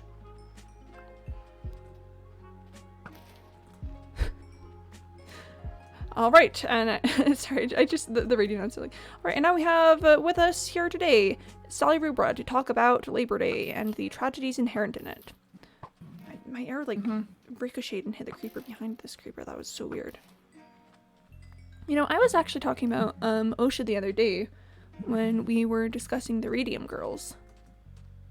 Oh, the Radium Girls. Oh, that is a story. Yeah. Unions. Because the Radium Girls were so big in getting OSHA developed. Because when we're talking about workplace safety, maybe that workplace safety could involve giving protective equipment to people working with radioactive materials and not requiring those people working with radioactive materials to consume the radioactive materials, Yes, that would be ideal. Yeah. So just, I know. OSHA. I don't know. I'm really glad that OSHA exists. I feel like it can be... I feel like sometimes it can be like, oh my gosh, government oversight about things. But then, you go back to stuff like the early worker strikes and also like the Radium Girls and stuff, and it's just like, oh, wow, I'm really glad that workers have more protections these days. Obviously not like, all the protections they could have. But no, absolutely. More protections is, I argue, preferable to no protections. Yes, and I mean, obviously everything isn't ideal currently, but we are so incredibly lucky to have at least some protection against, greedy corporations that would just be content with their workers working in unsafe conditions and being hurt and becoming sick from their work. Yep. Mr. Luke says, spiders are returning to the town. The earth is healing. Capitalism is the virus. Incredible. Thank you for that, Mr. Luke. Thank you for that. Yeah, but, I actually, I feel like theoretically I knew the thing about blue-collar workers still being required to work on Labor Day, but I don't know that that was something that was in the forefront of my mind, so thank you for bringing that up and talking about it. Of course, anytime. Because that's terrible, actually.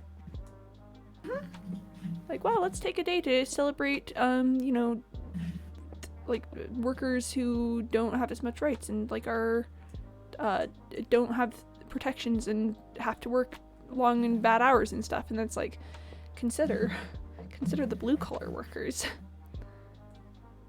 So, yeah. It's unfortunate, it really is. That's just so fun, actually. Okay.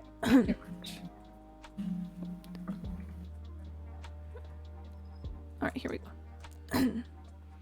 I am big mayoral oversight now. You've heard of like big pharma and like big corporations. Have you heard of big mayoral oversight? Incredible. Because let me tell you, that is me.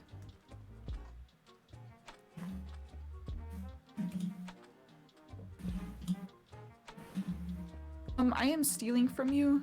Do not be alarmed. Okay. I will be very alarmed, but you know. Oh heck. Metaphorically. You've heard of big pharma, have you heard of big mayor? Yeah, that's it, Mr. Malouk. That's it. Yep, nailed it in one. Alright, I need to clear my inventory. I have things. Oh, Quimby Stare. Oh my gosh. Is Quimby Stare more than just a humorous thing? Is it also you know, a discussion about the way that oversight? Chat, the conspiracy grows. The conspiracy is ever consuming. Right. Where do you keep cobblestone? I don't. Well then. I've got 61 if you need it. That's okay. I'll just use your furnaces. My what? Oh, what are they called? My mind is incredibly blank, actually. The ones in the factory that cook things. Oh, furnaces. I heard like Yes. forensics, and I was like, Yes, what? I will use your forensics. Big Mayor equals Big Brother confirmed. Oh man, you thought that this was 1870, but little do you know it's like 1984. Hey. Oh, look at this beautiful flower farm that's so not unethical. 1984. Yeah, that's it, Mr. Malik. That's vibes. That's how it goes.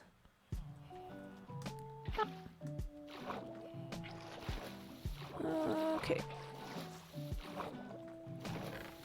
Yes. Here, go look at the tenement housing. Oh, maybe they're gone. Hmm? Oh, there were villagers, like one standing on the roof of each building, Oh. like a sentinel. It was gorgeous. Oh my gosh, they do like to stand on the roof. They really do, apparently. Wait, there was a villager like in the fourth tenement? Because I've never seen any of them go into the fourth tenement. Oh, well, I just saw the first three. Oh, okay. So, Strike. Nice. Yep, on strike for sure. a strike is happening. I'm slowly convincing the last couple of holdouts. Oh, nice. Wait, no. Yeah. Oh, yeah. Wait, I can't.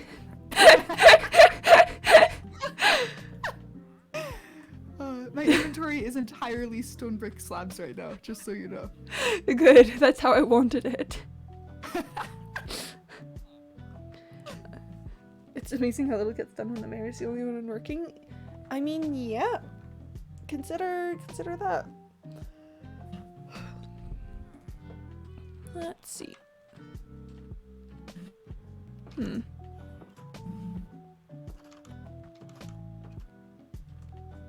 Well, look here, I've got all this iron and no one to trade it to.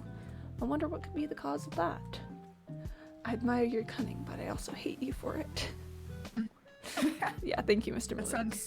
That sounds really rough, actually. Very difficult. It's so difficult. I don't know that you'd understand being... Oh, I've never experienced loss of any sort. Oh, no, The never, kind you're never. experiencing. Never. The type of pain that I feel is something that can only be felt by a mayor whose plans for some pretty unethical stuff is thwarted.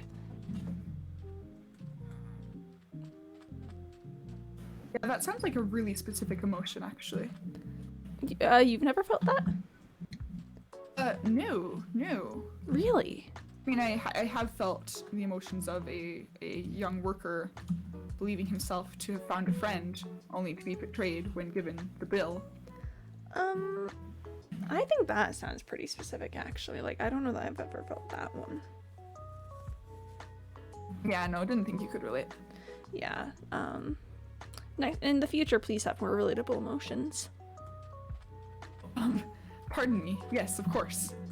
Of course, I'll do my best. Thank you, thank you. Okay. Attention, Jeffrey, I'd like to have a chat with you. Oh, yes, sir, of course, Mayor. I'm just here working on the, community house. The what? The community house. It's for our union, our workers' union. I don't recall authorizing the construction of this build. Ah, no, sir, you didn't. In fact, I told you to Anyway, take what it can I do down. for you? What can I do for you, Mayor? Listen, you've had your fun. You all have, stopped production for a few days. You've made things more difficult for me. It's been all very cute. I'd like it to stop now. Well, as we mentioned earlier, you are welcome to negotiate with us for our terms. Come on, you can't just come into this village and stop all production. I mean, it looks like I did, though. Jeffrey, I Mayor. admire your guts. I admire your strategies. And it seems that I've underestimated you. As such, I would like to offer you a position in my own personal, heck, do mayors have a cabinet? Or, wait, heck. I'd like to offer you a position that's clearly better than anything here. In exchange for you stopping all this craziness. And the other workers? What about them? Oh, what will they get as part of the strike? This was for all of us. Well, city council. Thank you, Mr. Miller. Position on the city council. Sorry, I'm getting started. Let's re-meet in the morning. It's a little late right now. Sounds good.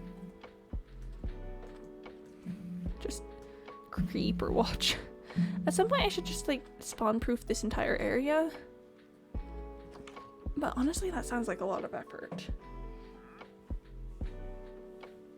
You know? Kind of sounds like, ooh. It's difficult. Very difficult, in fact. I mean, I don't have to deal with it, so. Well, yeah. Okay, gonna do a quick little sweep for creepers, and yep, there's many of them. Oh, there are lots. Boy, oh boy. You love that a lot. The explodey boys. Mm-hmm. The explosion lads. The, What they do. the explosion boys, what will they do? I mean, maybe explode. You never know. Perhaps. Or perhaps not. If they get bowed down by me before. You know. Just fear me and my mighty axe and bow. Don't worry about it, just Mayor. fear about it. Oh, wait, don't worry about it, just fear? Well, yeah, don't worry about just fear my might. Oh, okay. I feel like those things are not mutually exclusive. Alright. Because worry and fear are different emotions, you know? Worry is like, oh no. Well, fear is like, ah. And I'm asking you to feel... I'm asking you to feel ah, not oh no. Oh, again, to quote 12th Night, my one true love, worry is a degree to fear. That's fair. I love that there's a strike sign on the city council. Sorry, on the city hall. That's really lovely. We're joining in, you know. Getting it done.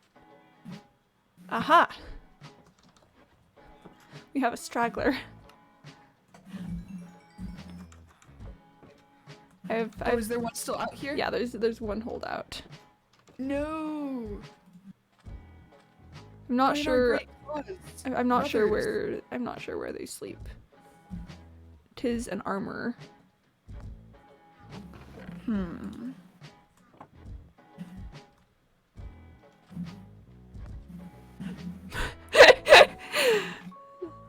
just okay. We should go back to meeting.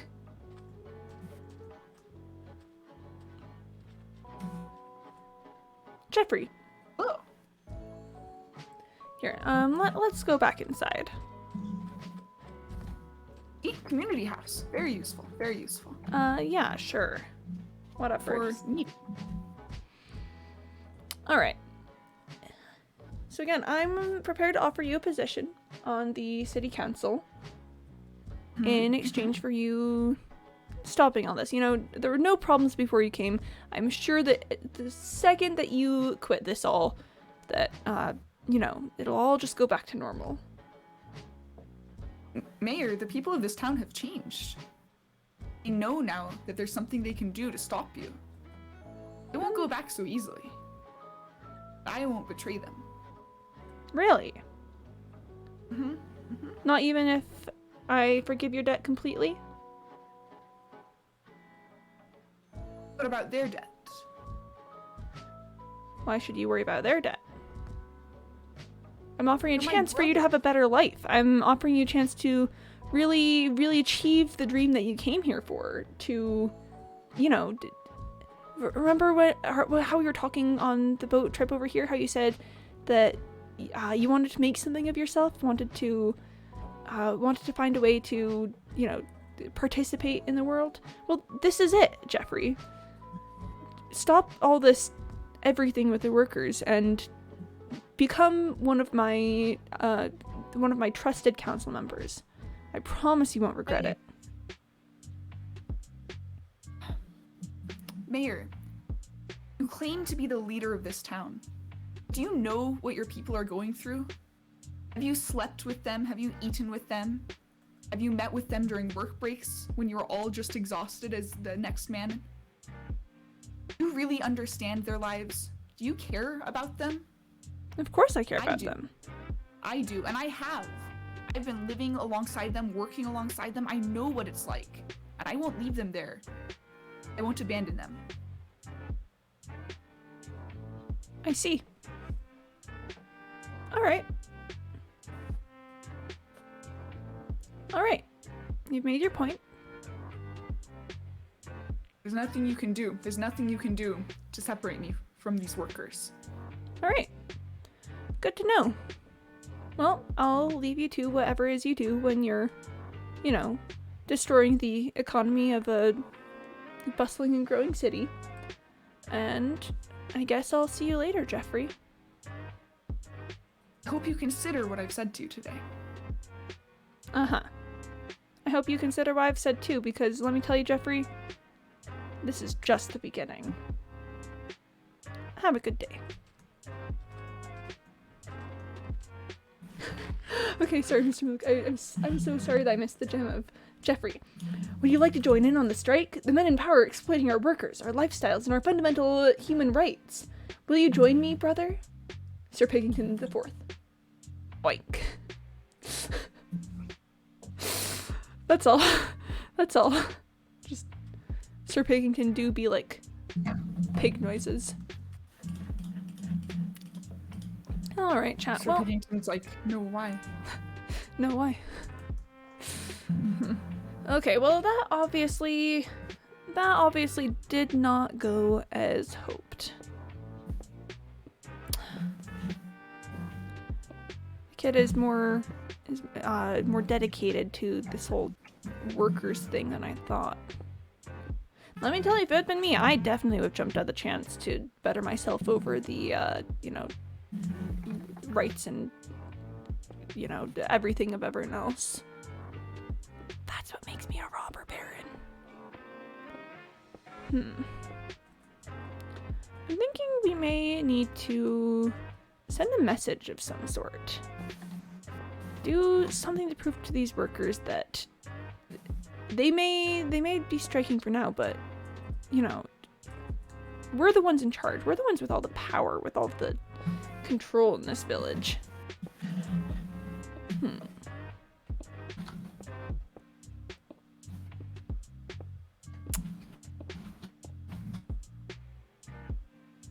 If you have any ideas, I'd love to hear them chat, but I may have a few of my own.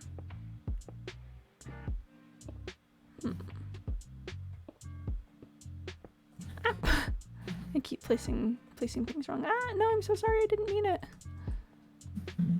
Chat, and that's why we're doing a double layer of floor, so that if I ever break anything, I don't just fall into the next floor. Oh, lovely. Yeah, let's finish up the stack and then maybe go take a look at things.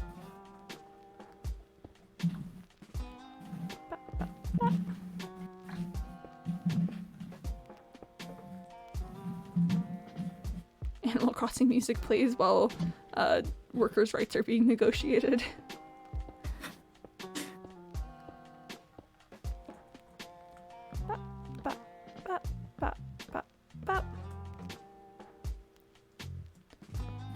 And I need more torches. I don't have any sticks. That's fine. That's fine. That's alright. No need to worry about that.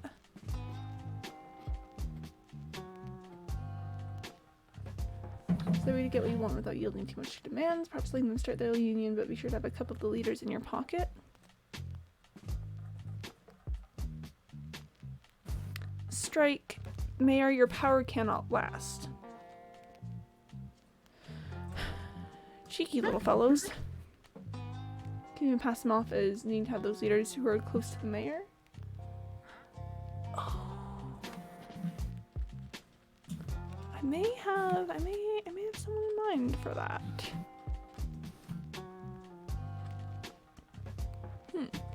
First of all, I need to grab some bamboo though and make some sticks.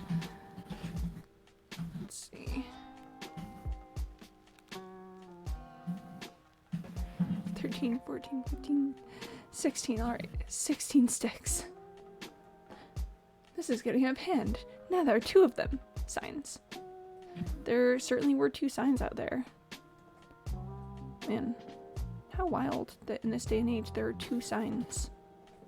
I cannot believe it. This is a blatant disrespect of power. Do I have any carrots around here? I have a carrot in there. Lovely. These carrots should be in the food chest. Alright. Okay. I like the idea, Mr. Mook. I've got some thoughts there. Have some thinks, some ideas.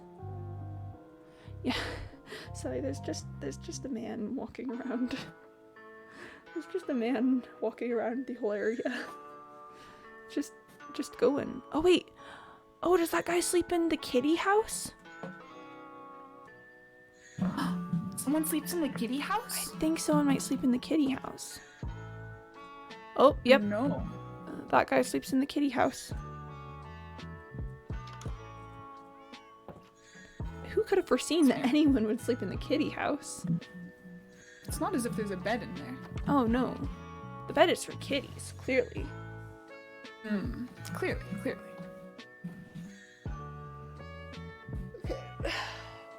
Gonna drink some water.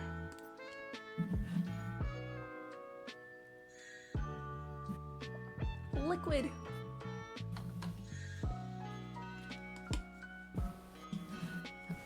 I like the signs that are just appearing all over the village. I think that's a nice touch. Thank you, I try.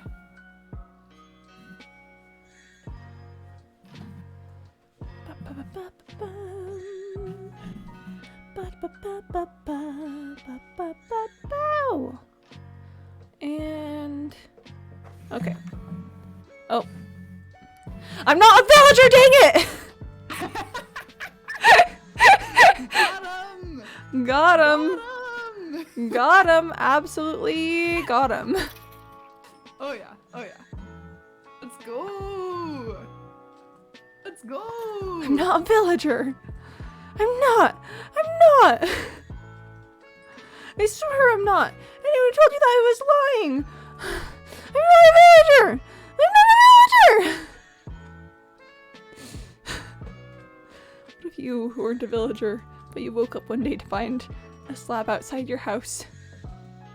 Honestly, seems kind of concerning, you know? I mean, we're all on strike. This is definitely something we all agreed on. Oh, yes.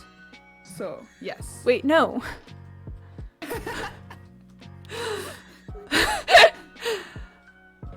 Oof. Strike workers unite. Interesting. That's an interesting take on the subject. That's an interesting way to think about it. I'm not a villager! I'm not a Thank you, Mr. Maluk. Alright. I don't see any more creepers. Bones. Alright. I'm going to the iron farm again because I want iron. Oh, flower farm. Sorry. Very, very terribly sorry about that. A horror story in 3 parts. I'm not a villager. Gets kidnapped. I'm not a villager. Oh, bless. I should go down this hole at some point. I don't know what's down there. Probably something. I just haven't been down it yet. Yep. Okay, just doing seat times.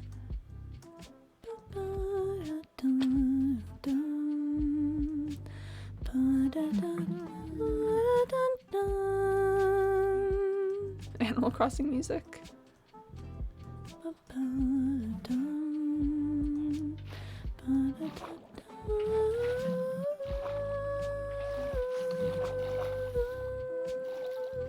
These signs are becoming like more and more radical as I keep placing them. Yeah, I've kind of Just so you know. noticed. I've kind of seen that. It's a vibe. I mean, that tends to be how these sorts of things go. Alright. Jeffrey, Oh, Mayor? Yes? I'd like to meet with you again.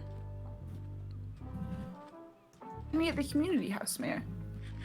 I will meet you at the building that you have built, yes.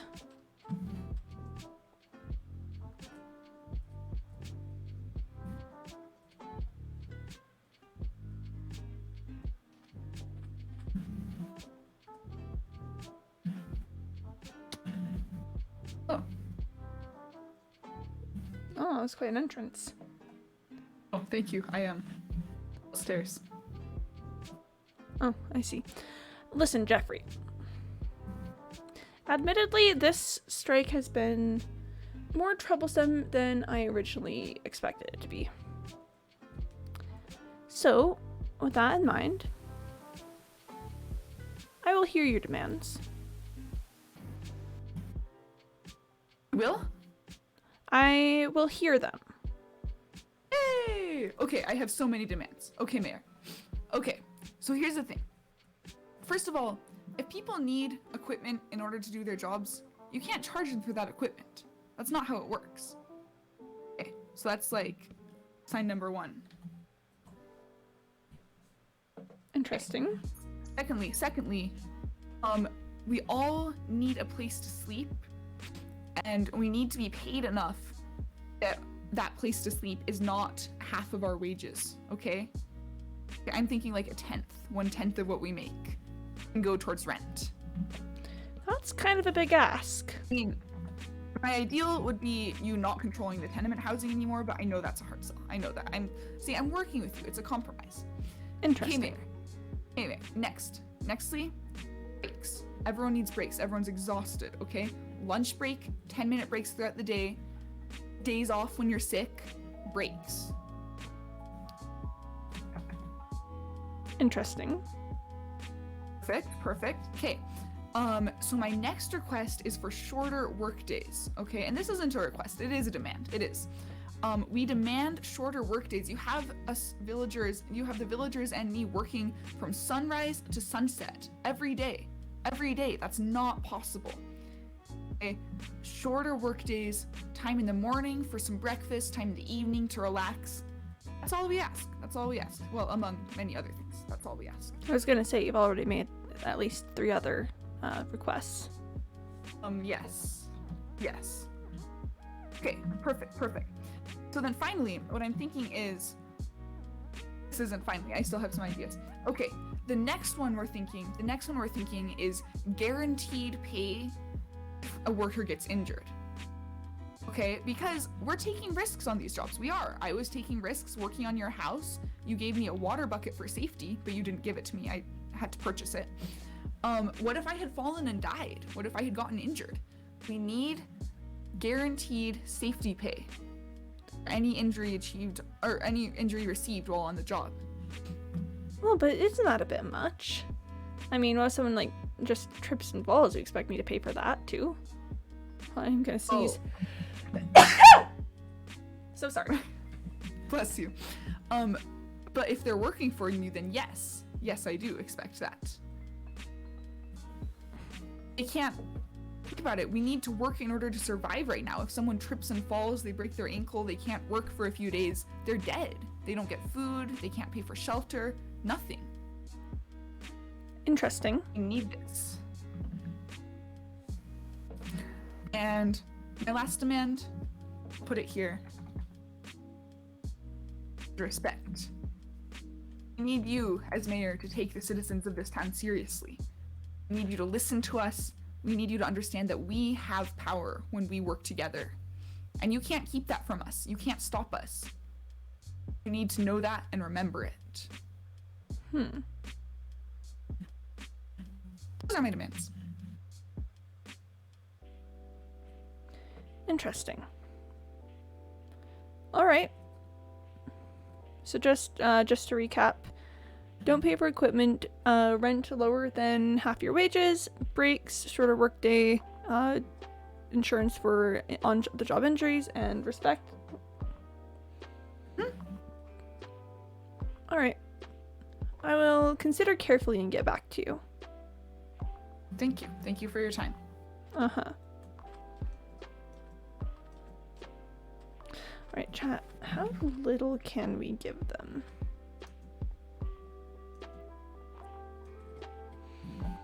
I'm thinking I could maybe compromise a bit on the rent issue. But I'd want it to still be a higher percentage than they're paying. That's one of my main revenue sources right now is, owning the property that people sleep on. And breaks could maybe go, like, we could maybe go for breaks. I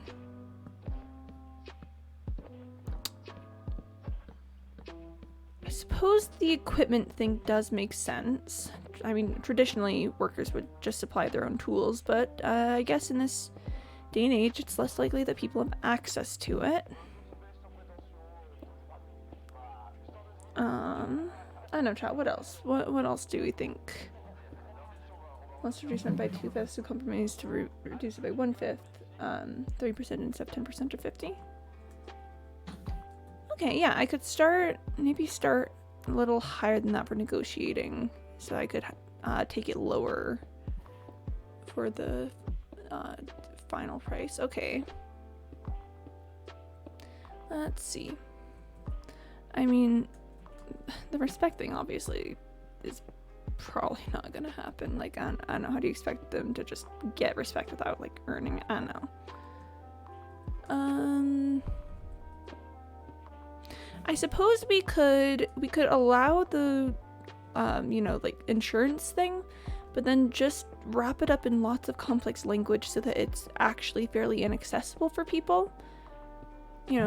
Just make it possible, but then make it really impossible if you actually try for it. I could see that working. That could work out well.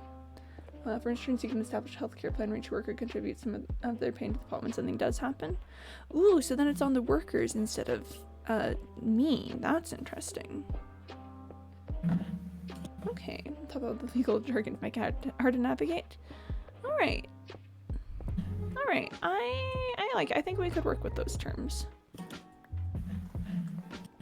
Because I feel like, I don't know, I feel like the corporation in the case still has most of the power in these negotiations and stuff. So yeah, that I could see working pretty well.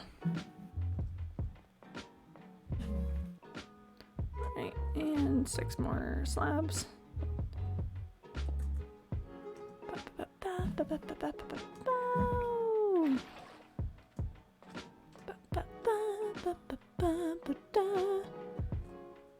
Strike for fair pay. Stay strong, stand together. I'm not a villager! Let's go! Let's go!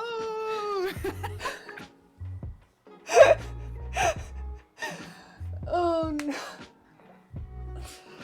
Okay, time to go out on Creeper Watch. I feel like I'm Baywatch or something, but it's for creepers. Blue-collar workers will still have to work though. Oh yeah, no, of course blue-collar workers are still gonna have to work. Like, who do they think they are? White-collar workers? Like, bruh. Oh, I missed the first part of that. As for respect, you can establish a citywide holiday to celebrate workers. The blue-collar workers will still have to work. No! No! Heavy-handed metaphor, my beloved. No! So circular. Oh no. I mean, listen, Sally. We're still in 1870, you know. Honestly, it's pretty good that we're considering some things, you know, because... Okay. Oh, no, absolutely. This is farther than I expected to get, frankly. Yeah, because, okay, so chat, like, real talk about, like, you know, the industrial age and stuff. This went on for, like, generations before any actual, change was made. If you, like, look at records and history and stuff, strikes and stuff, like, started around the 1870s, if I remember correctly. Don't quote me on that. I think I remember kind of. Strike, stop the oppression. Interesting. But, yeah, so a lot of the strikes were largely ineffective, and people would bring in, like, stopgap workers, and a lot of the strikers would just end up losing their jobs without getting any change out of it. And it was not great. Not ideal. Not ideal. Yep. That's how it be.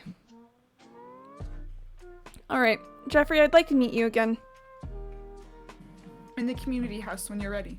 Sure, I will meet you in this building that you've made, with materials I gave you for working on something else. Alright, Jeffrey, listen. Alright. Oh, I thought you were taking down the respect sign, and I was like, oh, that's interesting.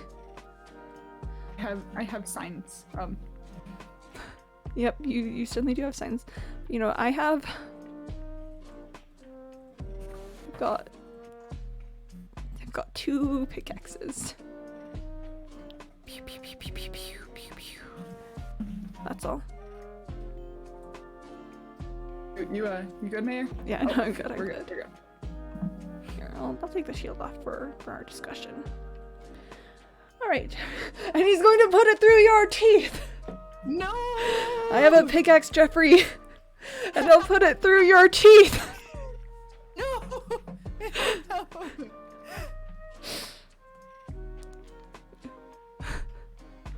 I'm sorry, Jeffrey. Please come back. Demands.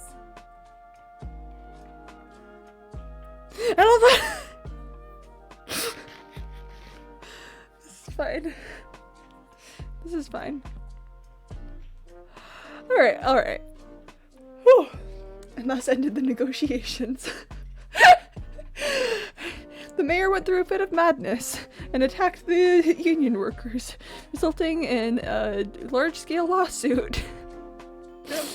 Okay, alright. Jeffrey. Hello. Alright, I'm willing to grant you that the equipment and brakes things make sense. Good. I'm glad you're starting to see reason. I'm concerned that the breaks and shorter workdays issues may be, I don't know, I just can't see if we're already giving the workers breaks and then we're shortening the day also. That's so much productivity lost. Like, listen, I had a whole bit earlier today about how working through the night made me so much more productive. So, Mayor, first of all, humans need rest. That's just something we can't survive without, and it's cruel to keep it from people. I mean, second of all, listen. Don't you think productivity will increase if workers aren't tired anymore? Right now, they're tired, they're sloppy, they're making mistakes, they're messing up, they're working slowly because they don't have the energy to keep going. Breaks and a shorter workday probably increase both productivity and quality of the products.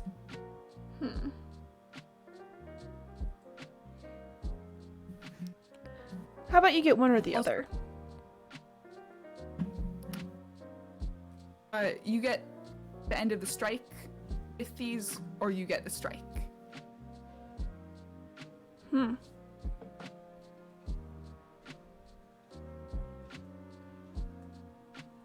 How much short are we talking? And how long it breaks? A half hour at least lunch break during the day, and then at least 2 10-minute breaks. One in the morning, one in the afternoon.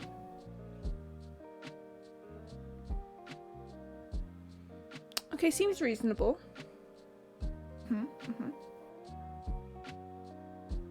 How about the workday?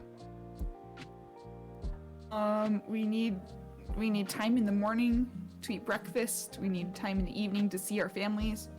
I'm thinking 8 hours. 8-hour workday. I'll take off an hour from each end. How about that? It's better than the 14-hour workday we currently have, so I'll take it. Alright, 12-hour workdays, pog. Ooh. 12-hour workdays with breaks. 2 10-minute breaks and 1 30-minute lunch break. It's better than nothing. Alright, and then as for the insurance, I think I see your reasoning about it, and I'll have my lawyers draft up a solution for that. You will? Yeah. Then we're just missing my last demand. Yes. I mean, yeah, no, sure.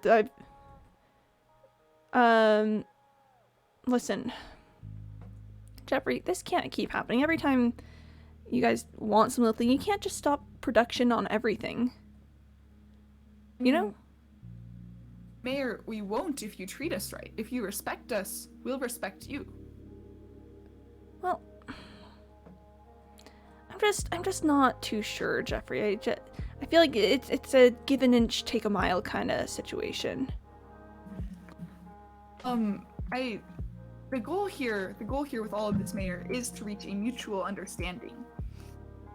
If you can't respect us, if you can't respect what we've done, the initiative we've taken, the unity that we've shown, and all of this was for nothing.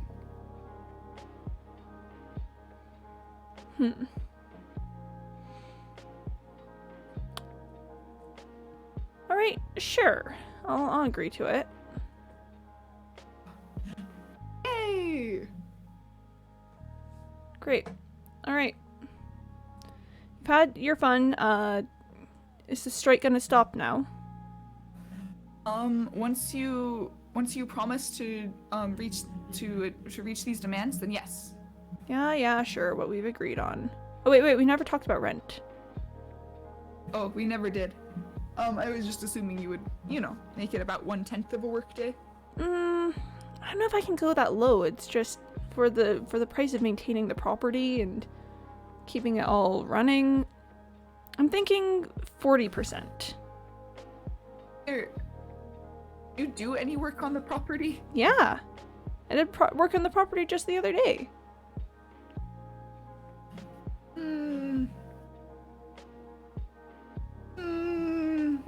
Yeah. I can show you the spot if you want. 20%. 30. Take it or leave it. 25. 27. 25. 27. 25. 27. Here, this is a small fraction of your wealth. I know that. This means the world to these people. We will not bend. Fine, 25. 25. Alright, you've had your terms. There you go. Thank you. I'll spread the word. I'll let the workers know. Alright.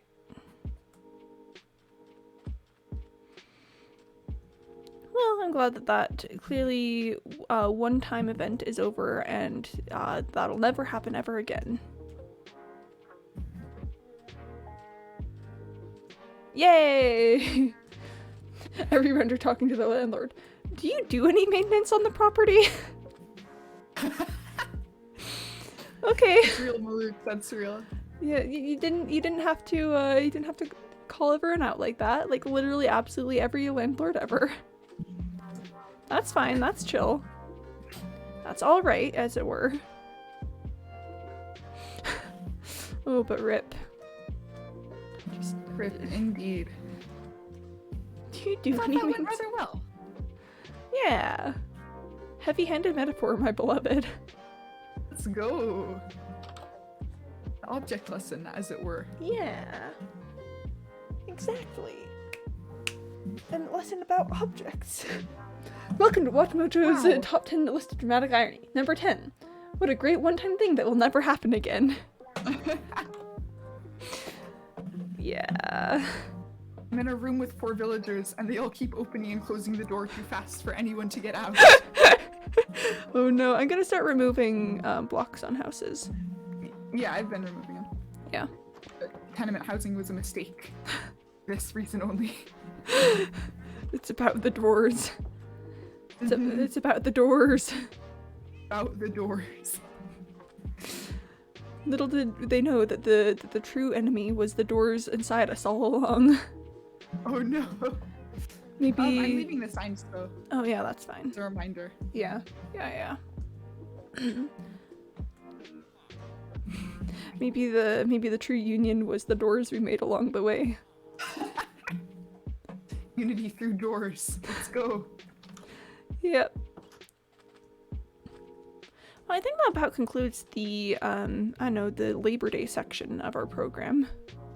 Yeah, happy Labor Day, everyone. Happy Labor Day. Remember that even though stuff has gotten better, it's still pretty terrible. Ooh. Workers' rights. Workers' rights. Woo-woo. Remember, chat, the corporations are the bad guys. They're not your friend. Mm-hmm. Oh, whoops. Remember, you're more valuable than any job will treat you as? Yeah. Okay, so you know what's always bothered me about, like, corporations and stuff? Laws that let them be treated as, like, an entity, like, as a person. Yes, because they are not people. Yeah, they're not people. They're, in fact, corporations. That's kind of the point of a corporation, in fact. Yeah. Oh, wait, hold on. Mr. Malik says, worth doesn't come from money, productivity, or production. It's inherent in you. Aw, Mr. Maluk, wholesome hours in the chat. Wholesome hours in the chat. The wholesome hours out here. That's so nice. So sweet. Yeah, no, like, corporations aren't people, and I don't understand why we permit them to be treated as such. Because, like, corporations don't make decisions for themselves. Their decisions are made by the people who are in them. And I just like I don't know, if a corporation was sentient, sure, it can be treated as a person. But like, there's a sci-fi novel right there. oh my gosh, the corporations are treated as people, but that's because they actually are. I'm just saying. I mean, I'd watch that. Oh yeah. I've just realized that I may have made a grave error somewhere. That's unfortunate. I've been putting like a lot of torches down for things, and I cannot remember which one it is that marks where the place is. Ooh, that is unfortunate. I'm going to assume that it's right there. Yeah, I think it was right there. If a corporation were sentient, we'd probably have a lot more on our plate than labor laws. Actually, yeah. Like, just thinking about it, no, that's so right, though. You're so true, bestie. So true. Like, if corporations were sentient, then we've got a whole host of other problems. Like, yikes. Oof. I'm just imagining, like I don't know, corporations being living beings, but they're like practically enslaved for the purpose of profit and stuff. And the only way I'll ever feel empathy for a corporation. Yeah. Honestly, rip to the corporations in this one specific instance and no others. Just oof. So Mayor, Mayor, I maybe need to go soon because this was very, very impromptu for those who didn't know. Oh yeah. No, it's chill if you need to leave, Sally. Okay. Yep. Thank you Here, for this time. I'll come find you and you can say goodbye to chat and stuff. Well, that would be cute. You can find me, as always, at the community house. Aw, you in that community house. Hey! Right, well, okay, here we are. Here's Sally. Hi, Sally. Hi! Thanks for coming on today. It was lovely to have you and to, talk about, Labor Day and how messed up everything about that all is. Oh, absolutely. Thanks for letting me come, destroy productivity in your city for a little bit. It was very fun. Yep. Glad to have you here. Okay, thanks, Quimby. Thanks, everyone. Yep. Bye. Bye, chat. Oh, sorry, it's just Yep. Oh, Bye. chat. Bye, Sally. Chat, say bye to Sally. Okay, I'm leaving for real. Yeah. Bye. Bye. Alright, well, that was nice. Yeah, so I'm thinking we take the rest of the day, just do some, we work on some builds, just kind of like look around a bit, yeah. It was fun having Sally here. Sally's been very, vocal about, like, wanting to be, like, the labor union organizer, and I figured, hey, Labor Day. Yeah. I'm not sure how often we'll have Sally on, but, I'm sure we may do that again. Anyway, I think I'll be leaving the community house up. Even if I do build a giant factory behind it. Compared to Labor Day to celebrate the rights of laborers? Exactly! No, that's exactly it. Like, again, like, heavy-handed metaphor. The purpose of today was just kind of be like, hey, we talk a lot about, the Industrial Revolution and society and workers and stuff. Let's take kind of a brief look at, like, I don't know, the past and stuff.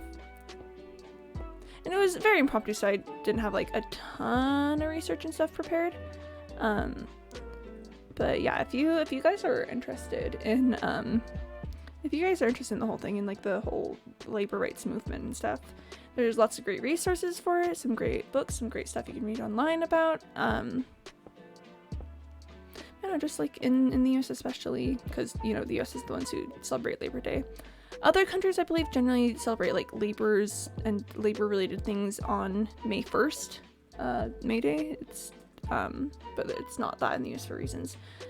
Yeah, so go ahead if that's things that you're interested in, you can go ahead and look it up after stream, check it out. Learn about the people that that gave us some of the rights that we have today. Except not blue-collar workers. They still have to work on Labor Day. Which I hate now that I am more aware of. Today was a day to simultaneously see how far we've come and recognize how far things have to go. And honestly, I think that that's the way that all Labor Days should be. Because I've definitely seen and like felt in myself sometimes that Labor Day is just kind of like a fun day to have off, a fun like time to be like, oh yes, we have the first weekend of September off. That's so fun. But again, like I don't know, Labor Day is important. It was made for a reason, even if the reason is not actually ideal. So I don't know, I think it's good to sometimes look at stuff like this more than just a free weekend off and see I get it's like the true meaning of Christmas, but it's the true meaning of Labor Day. Oh chat, it's the true meaning of Labor Day. It's like, do you hear, it's like, oh my gosh, I hear bells. Is that Santa? No. It's workers being called to work in the factories in the morning. Because, they have to follow the bell schedule. Oh gosh, like speaking of factory work and stuff, did you know that the American public school system was basically created to teach people how to work in factories? Like, true story. If you think about it, the American public school system teaches you to follow a bell system, like move to different locations when you're asked to, do a lot of like just kind of repetitive work. And the system hasn't been overhauled in I think over 100 years last if I remember correctly. It's been a long time since any work was done on the US public school system, which is very messed up. Industrialism pays us, everyone. Little Jimmy on the true meaning of Labor Day. Industrialism is our employers. Sounds very sketchy. Yeah, no, it's so sketch. Just the American public school system really said, no, I don't see any reason to change the way that we've done things since everyone worked in factories and was not expected to go into any other occupation. This will have no effect on the future of our students and their ability to function in the employment world. Which was, honestly, it's kind of a silly thing for America to say. Because, at least in my own personal opinion, that's definitely not true. But that's what we get. That's what we get. Yeah, chat, it's very messed up. The American public school system has a lot wrong with it. Not to mention, like, the whole, like, I don't know, mitochondria is the powerhouse of the cell thing. That's, like... Why is that the one thing that everyone comes out of public school knowing? Chat, I'm going to expose myself here. I went to American public school. I know that they weren't expecting that. Like, what about me would ever indicate that I went to American public school? Oh, come on. Definitely seems like a system that works for some people, but not all or even most people. Yeah. Okay, hopefully the golems will take care of that. Yep, they did.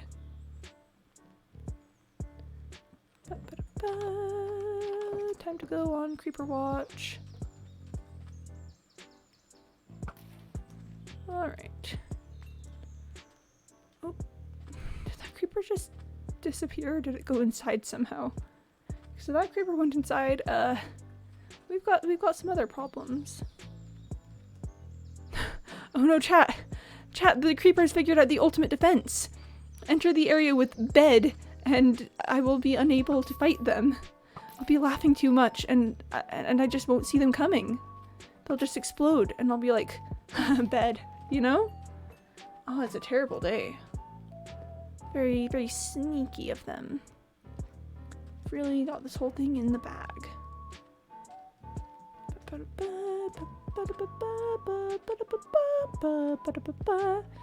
Oh, I do like that we've gotten like the Copper Dome of City Hall going now. Like, I don't know, just the copper vibes. It's about the copper. It's about having le copper.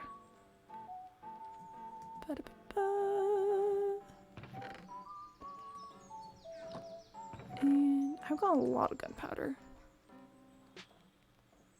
You know what that means, chat? You know what we do with copious amounts of gunpowder? You know what we do there. Really's looking good. Oh, thanks. Here, let's just whoop. There we go.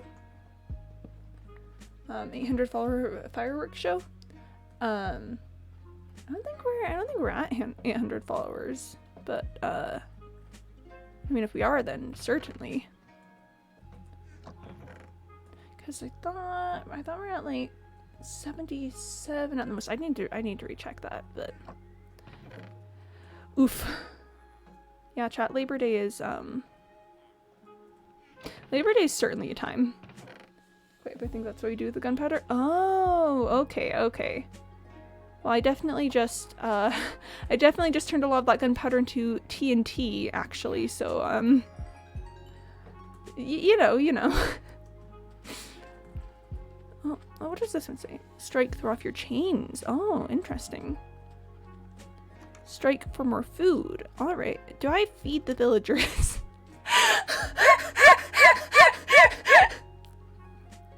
Oh, chat. Oh, I don't think they... I mean, first of all, no wonder that there was a strike going on if I don't feed them, and then, strike, it's working. Oh, yeah, no, Sally did a good job putting propaganda all over the place. Yep, workers unite, except actually don't, because the strike is over now. Yeah, chat, so fun story about the whole, workers strike roleplay that happened today. Literally what happened was I was, like, I don't know, trying to figure out, like, what I want to do today, because, Labor Day. Then I was like, oh my gosh, workers' rights. And then, like, wait, Sally likes talking about workers' rights.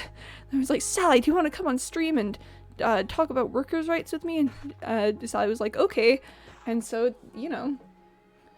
this opportunity strike, it's working while you're not. Oh, that is a good slogan, Mr. Malouk. Man, maybe you should have been the strike leader. I mean, Sally did an excellent job, though.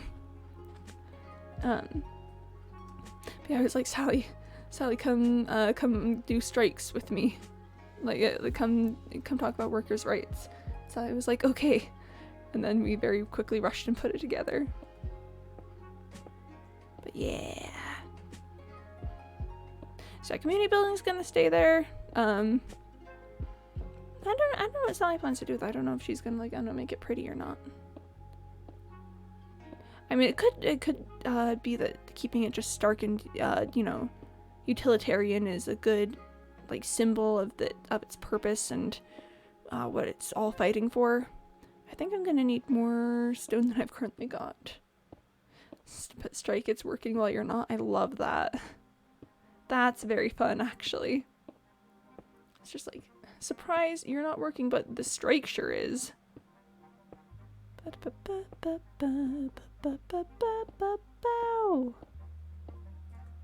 Okay, and there we go.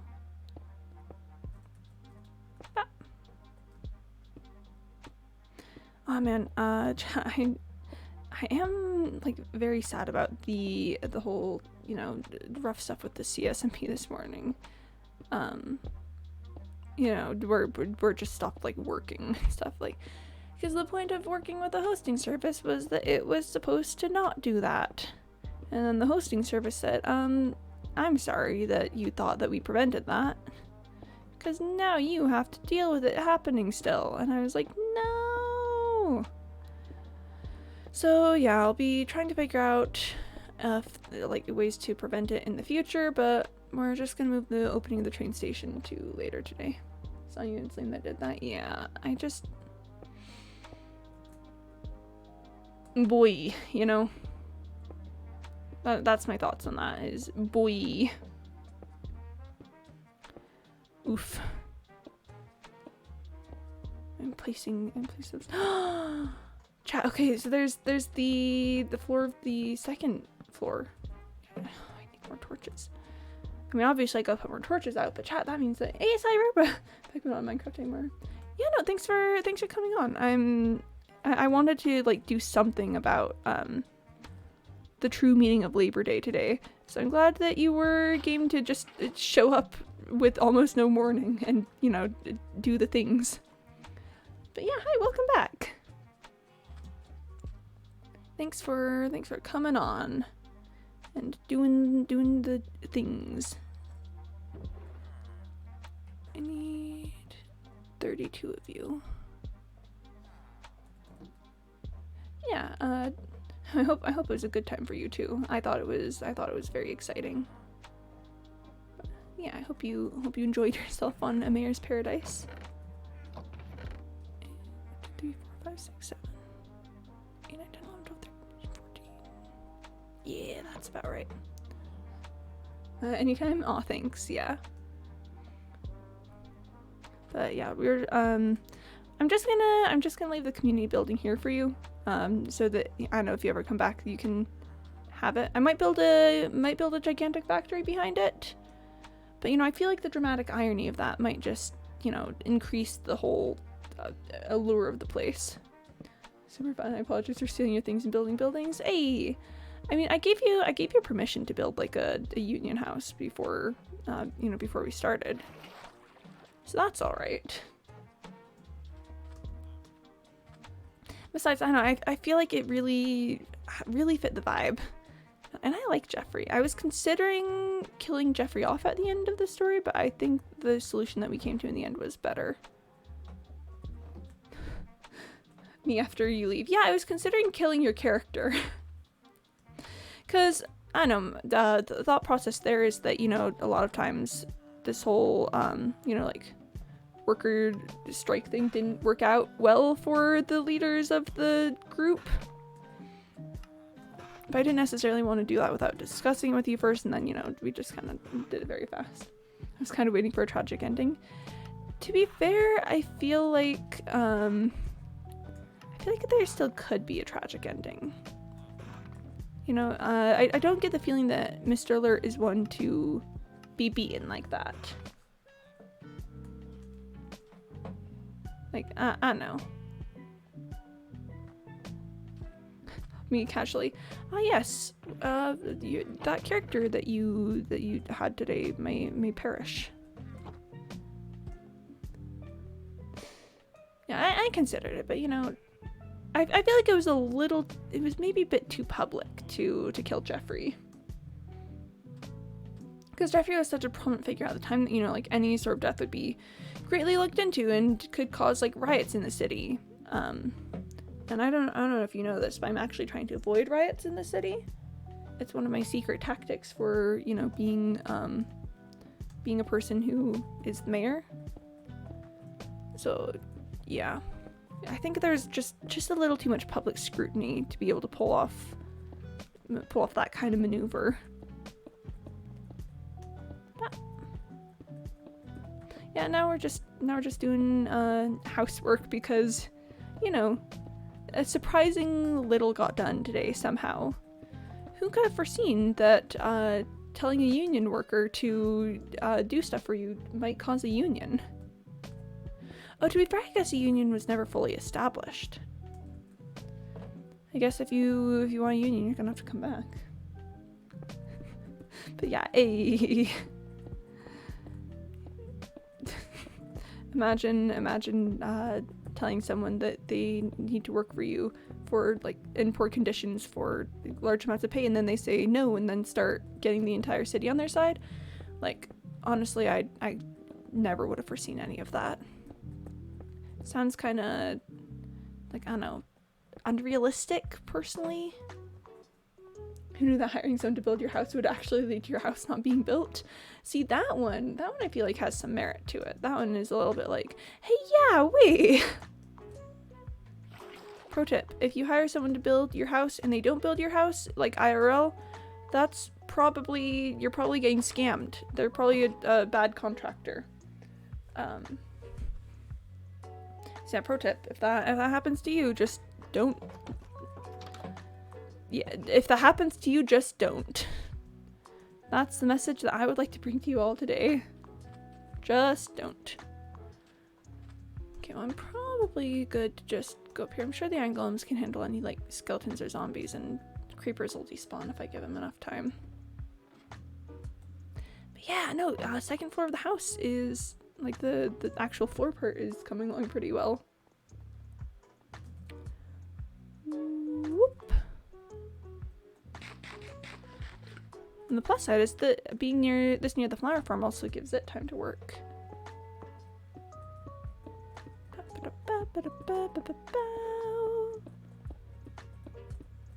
It is house hours. Man, chat, I've been working on this house for like 3 months now. Or no, I don't think it's quite been 3 months. Cause I remember the first day that I started work on the house, I believe was the day that like Point Blank showed up for the first time. And I think it's been I think it was like 2 or 3 weeks into me starting streaming. By the way, chat, did you know that I've been doing this for 3 months now? Like, if you look at the timeline, we're in September now. I started end of May. Yeah. I've been here for a while. Yep, 3 months pog. Very pog around here, actually. Very pog times. Pew pew pew, pew pew pew pew pew pew pew pew. I'd forgotten how expensive going around this whole area is. Like, obviously I theoretically remembered, but somehow it did not compute in brain that it's gonna take absolute stacks to finish up this place. I haven't figured out where I want to put staircases or anything. So it's kind of going to be a little awkward getting up and down from here. I have more ladders. I don't want to place water because, oh, I guess I could place water out here. I was going to say I don't want to place water because it'll get rid of my torches. I think I still have about 8 stacks of stone brick slabs. I mean, I think that's about how many I used to finish up the floor there. So my estimations may have been correct. Yeah, I wanted to just like hand off a lot of materials to you to be like, yes, build my house. Actually, I think I want to do 2 layers at a time. But yeah, I was like, I'm just gonna hand so much of this to Sally. I'm just going to like, if Sally's inventory isn't filled with stone slabs at the end of this, I've done something wrong.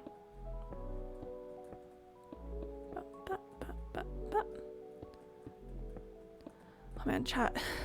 Do you know what I'm most excited for about having this house completed? Storage space. I've been, like, you've seen my chests over there. They're an absolute mess. They're just rough times, you know? So I'm so excited to have just like, that's gonna be the second floor mostly, is, you know, like, building materials and stuff. It's the second floor is where I'm gonna end up moving my enchanting table, and it's where I'm gonna you know, have my personal tool blocks and stuff. And I'm just planning on like taking a room and filling it with chests and then just having all of the storage space. I think it's a good defense against robbery. I couldn't find anything I wanted when I tried to steal from you. Hey! Disorganization. It's good for something. It's good for preventing theft. Remember, chat, if anyone tries to steal from you, just confuse them instead. You can confuse them in any way that you want, but as long as they're confused, that's the important part. Because, pro tip, chat, pro tip, confused people will never know how to steal properly. Me giving, okay, chat, disclaimer, please don't use that pro tip I just gave you. I don't think anything about it is accurate. I mean, I guess it could be true that, like, you know, distraction is a good tactic to use in defending yourself, but I think people could probably still steal even while being confused. Fairness, I did take about half the logs I saw to make into signs. Yeah, signs are so expensive, and I'm gonna need to take some time to like really grind out logs to finish up the railways. Oh, I should build another railroad soon. I know that I've yet to complete the ones that I have. Well, I mean, they're like complete, quote unquote, completed. But like, I want a railroad between the spawner area and Paper Plains, so I can just, you know, go there fast and not have to lose my way every time. But, yeah. Me. Yes, these railroads that I need to finish. A new railroad approaches me. Like, eyes. I'm just like, yo, a new railroad? It's looking kind of nice in here, though. It's looking kind of like, alright, a new railroad. Sometimes you just want many railroads. And I personally think there's nothing wrong with that. I think there's something beautiful about a massive, gigantic amount of railroads. I'm gonna need to count my walls down here. Okay, we've got 1, 2, 3, 4, 5, 6. Okay, they're 6 tall, and then the 7th level is where the ceiling starts. Good to know. Good to know. I went for a lot of stone yesterday. Do you want to see something absolutely wild? I went to the quarry and I just sort of went for it. And then this just sort of happened. You know? It just sort of I'm fine. I'm fine, chat. Don't worry about it. I just mined stone for the longest time. I had to like heal Silky Boy several times, even with Unbreaking 3. Cause just, you know, chat.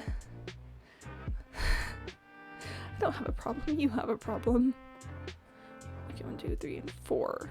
I'm currently on 4 levels, so I'm gonna need 2 more. Oh, that's perfect. Wait, I didn't turn any of this into bricks. Unless, wait, actually that'll work for getting the bricks. Yeah, chat, I'm glad that I can, you know, just like I don't know, do a quick little story about you know, workers' rights and the Industrial Revolution stuff, and you guys listen to that sort of thing. You know, I think it's the good vibes out here. Because, again, what I always want to do is I always want to tell stories, and I feel like telling stories about stuff like, you know, rights and stuff is an important aspect of that. Like, there's nothing wrong with writing just, like, happy stories, but I think it's also important to write stories about, like, exploitation and seeing how that can happen, and don't trust corporations and stuff, which this is probably not news to any of you or like, I don't know, anyone watching in the future, because I feel like that's fairly common knowledge. I don't know, it feels like a good tale to tell.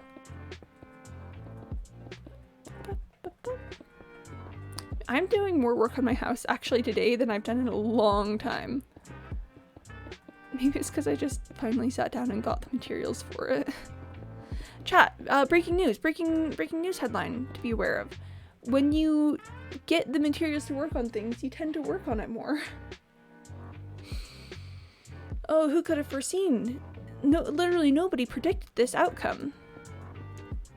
Okay, then this will be 6, and then that'll be that. Breaking news, who could have known? Literally no one, Sally. This is information that has never been discovered ever before. It's so new. It's so crazy. I gotta find a way to better light this place, though. Because torches. I was just thinking, like, I don't want to have huge amounts of torches everywhere I go. It'll be fine. Just Point Blank has always somehow been two steps ahead of the news. Honestly, yeah, I wouldn't be surprised at that one if Point Blank's just like, my ears are tingling. There's news here, and then discovers it somehow before all of us. I don't know, that just seems, you know, pretty poggers.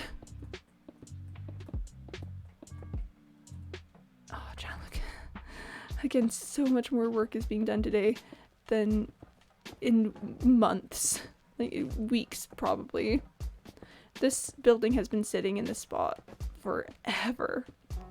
To be fair, a large part of the delay was getting glowstone for the ceiling of the first level, and I'm gonna have to do that again.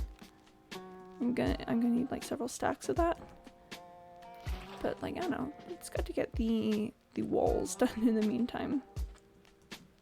It's like, where's Waldo? But where's walls? Oof.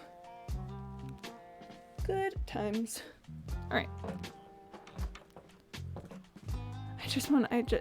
Chat, I'm gonna be real. I just kind of want to get this house done. I just want it to, it's been haunting me forever. It's been so long. It's been so long since I started this project. I think this is the longest project I've had. Because, like, City Hall, to be fair, I need to finish, but it's basically done, and then these houses are all done, the tenements are done, the factory's done, like, just, there's so much that's been happening in the meantime. Well, this house has just been sitting here incomplete. And that's, honestly, this house deserves better. This house deserves to be the grand jewel of New Stonk City, because that's what I designed it to be. I was like, I wish for a house that will be just absolutely gorgeous. Oh, chat, you wanna know something fun? I think after I finish up with like the actual walls of the house and everything, I'm gonna want to do like decorations outside to make the outside look like more than just boxy. So that's gonna be fun, trying to like source the materials for all of that. Hopefully a lot of it will just be stone again. Man, building. That sounds amazing. Oh, thanks. Yeah, I know, the point of my house is always to like emphasize the robber baron theme, because again, it's aesthetic über alles. You know, you gotta. Sorry, I thought I'd seen something move out of the corner of my vision. I had to look at that. Like, sure, it'll be nice to have a big, gigantic house and have lots of space for everything, but I think the more exciting, interesting part is gonna be using it as like a symbol of my status and my power over the town. Which, oh gosh, technically I probably should have been working on it more as I've been going, showing that like my power of over the area is increasing as I get rid of my enemies and, you know, get Mark Milkboy on board with more things. Sure, space is cool, but have you ever had a symbol of your status and power in the town? Like, come on. I feel like one of these is obviously cooler, and I'll give you a hint, it's not space. Oh, that feels like sacrilege. Because space is so cool. Chat, space is such a time. Space is, very good. Oh, Sally, you know what I should have done? So I've got the title as, like, Labor for Labor Day with special guests. I should have changed it once you actually showed up. Long term, it kind of is being built as your power and influence goes. I guess, yeah, it can still kind of fit into that, everything. It's like, wow. The tenements are built and stuff. That's reason to have a larger house. Oh, it's looking so good though. Yes, next. After we finish up with this, that can be anonymous. Okay. You are simply a mysterious special guest that no one will ever know anything about. Okay, so next step after I finish up here is going to be filling in the middle, and I'm going to need to get glowstone for that. This is a landmark section for having survived the first Union drama. Yeah. Yeah, this is like, wow, the union happened, but I'm still technically in charge.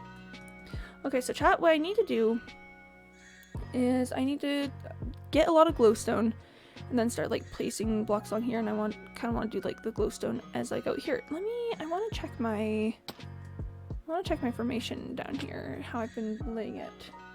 Oh, hey Cyborg, welcome. Oh, having Sally was great. Very, very good times. We had the union drama. Yeah, it's good to see you, Sai. How you doing?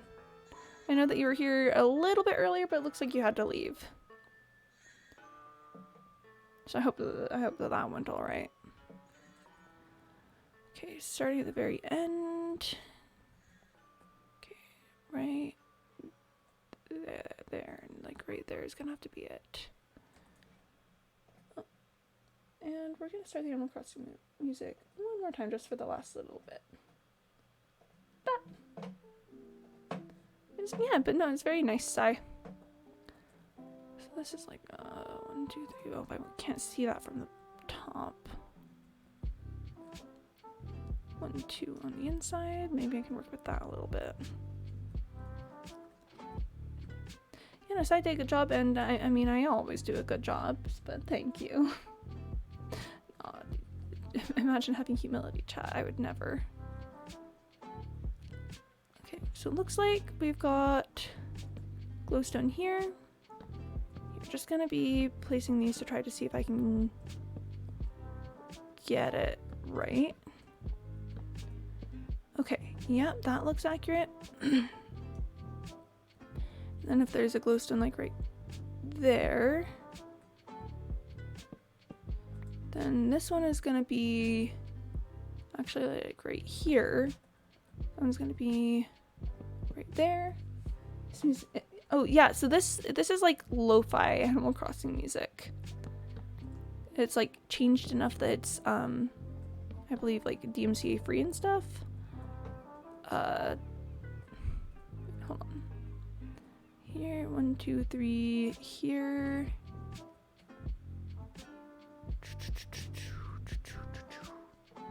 When did Sally leave? A little while ago. Sally had some things to do, and, we'd finished the main story section. So now it's just me, doing the labor.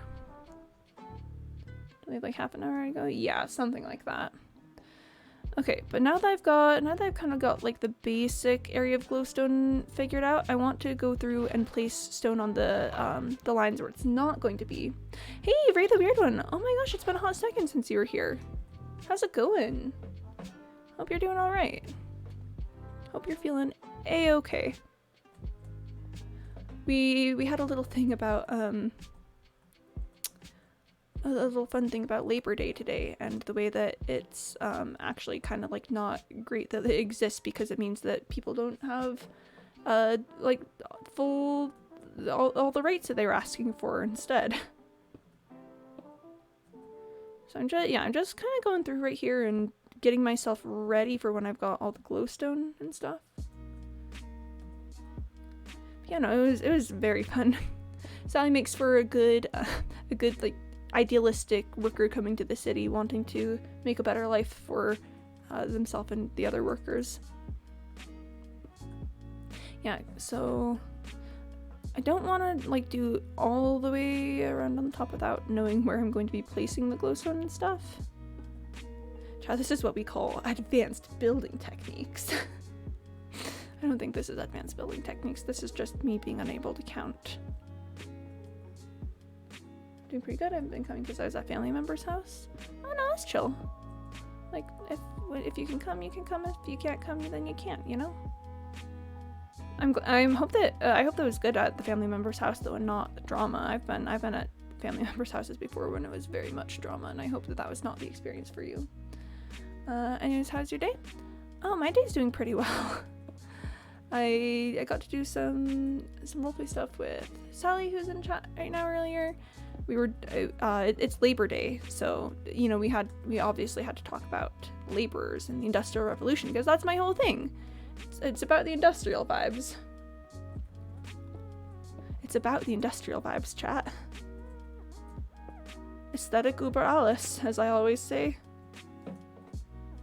It's like, I personally would never do anything without talking about industrialism at the same time. Okay, so 1 and then 2. This should be... Hold on.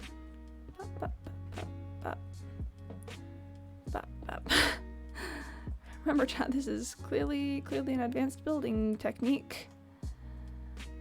Oh. Oh, I got it! Yeah, my thought process just entirely blinked. I think I was gonna talk about, like, planning on eating food later.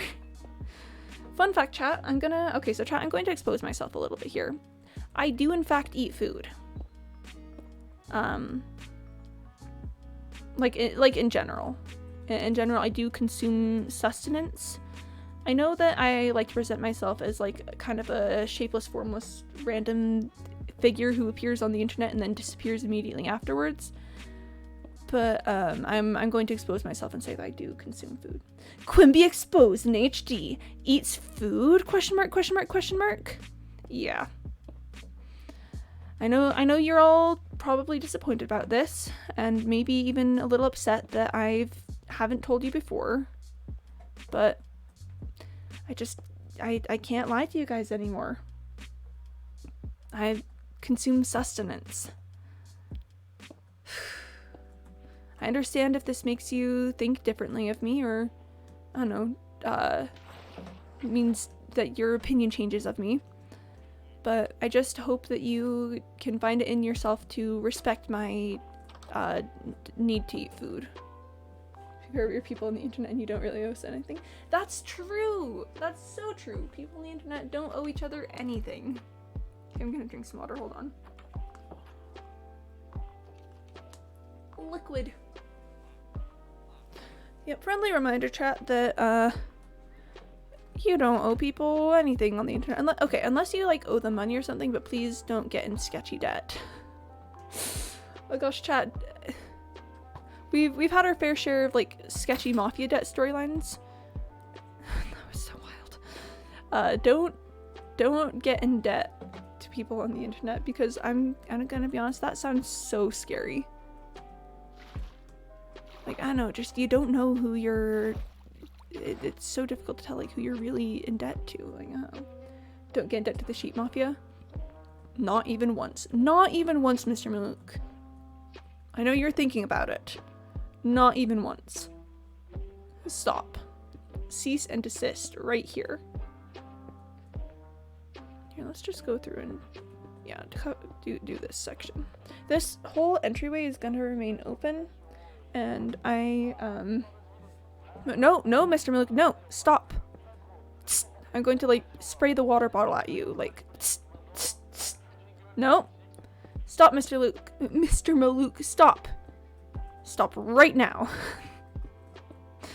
Oh, but chat, someday I'm hoping to, like, find the motivation to cover this front entrance area with the names of my followers. Have it, like, give each of them a sign and, like, be like, oh, thanks for the support, kind of thing. You know, I'm looking for something cute, something that can really be like, wow, I appreciate you guys. But yeah, Mr. Maluk, don't get in debt to the mafia, especially not the sheep mafia. That's a bad plan. The sheep mafia don't care about you, they just care about your use to them. The sheep mafia will pretend to be good allies. To be fair, they haven't sold me out about the whole Mr. Milk Boy thing. I mean, I know that we've, like, had his trial and that time is, like, gone at this point. But back when the Mr. Milk Boy the whole ordeal was a lot bigger, they didn't say anything about it.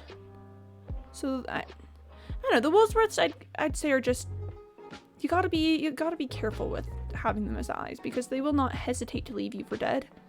But at the same time, they can be so helpful and valuable. Still want to know what they wanted with him? Yeah, because Wait, chat. Wait, hold on, because they were the ones that suggested that I imprison Mr. Milkboy in their prison. That was like their plan, their idea. It wasn't mine. That was kind of sketch. Is Jimmy Milkboy still hanging out there for you? Oh, Jimmy Milkboy is still hanging out there. Chat, should I release Jimmy Milkboy from the prison? Should I, should I maybe, probably not today, but maybe tomorrow, should I go back to the prison and release Jimmy Milkboy? Oh boy, yeah, free him? Okay. Okay, yeah, chat. How about tomorrow we go and we let Jimmy Milkboy out? The more I listen to your voice, the more I think it sounds like female Rambo. Interesting. I've never gotten that comparison before. But free him? Okay. Okay. Oh, okay, Ray the Weird One. I will free Jimmy Milkboy tomorrow. Oh, chat, I cannot believe that I left my, you know, imposter plant Mr. Milkboy in the prison. Oh boy. He's just been hanging out there. I haven't even been by to like give him his compensation for doing the deed for me. Oh, chat. Oh, do you think prison guard is okay? Like, oh, I mean, prison guard is probably okay.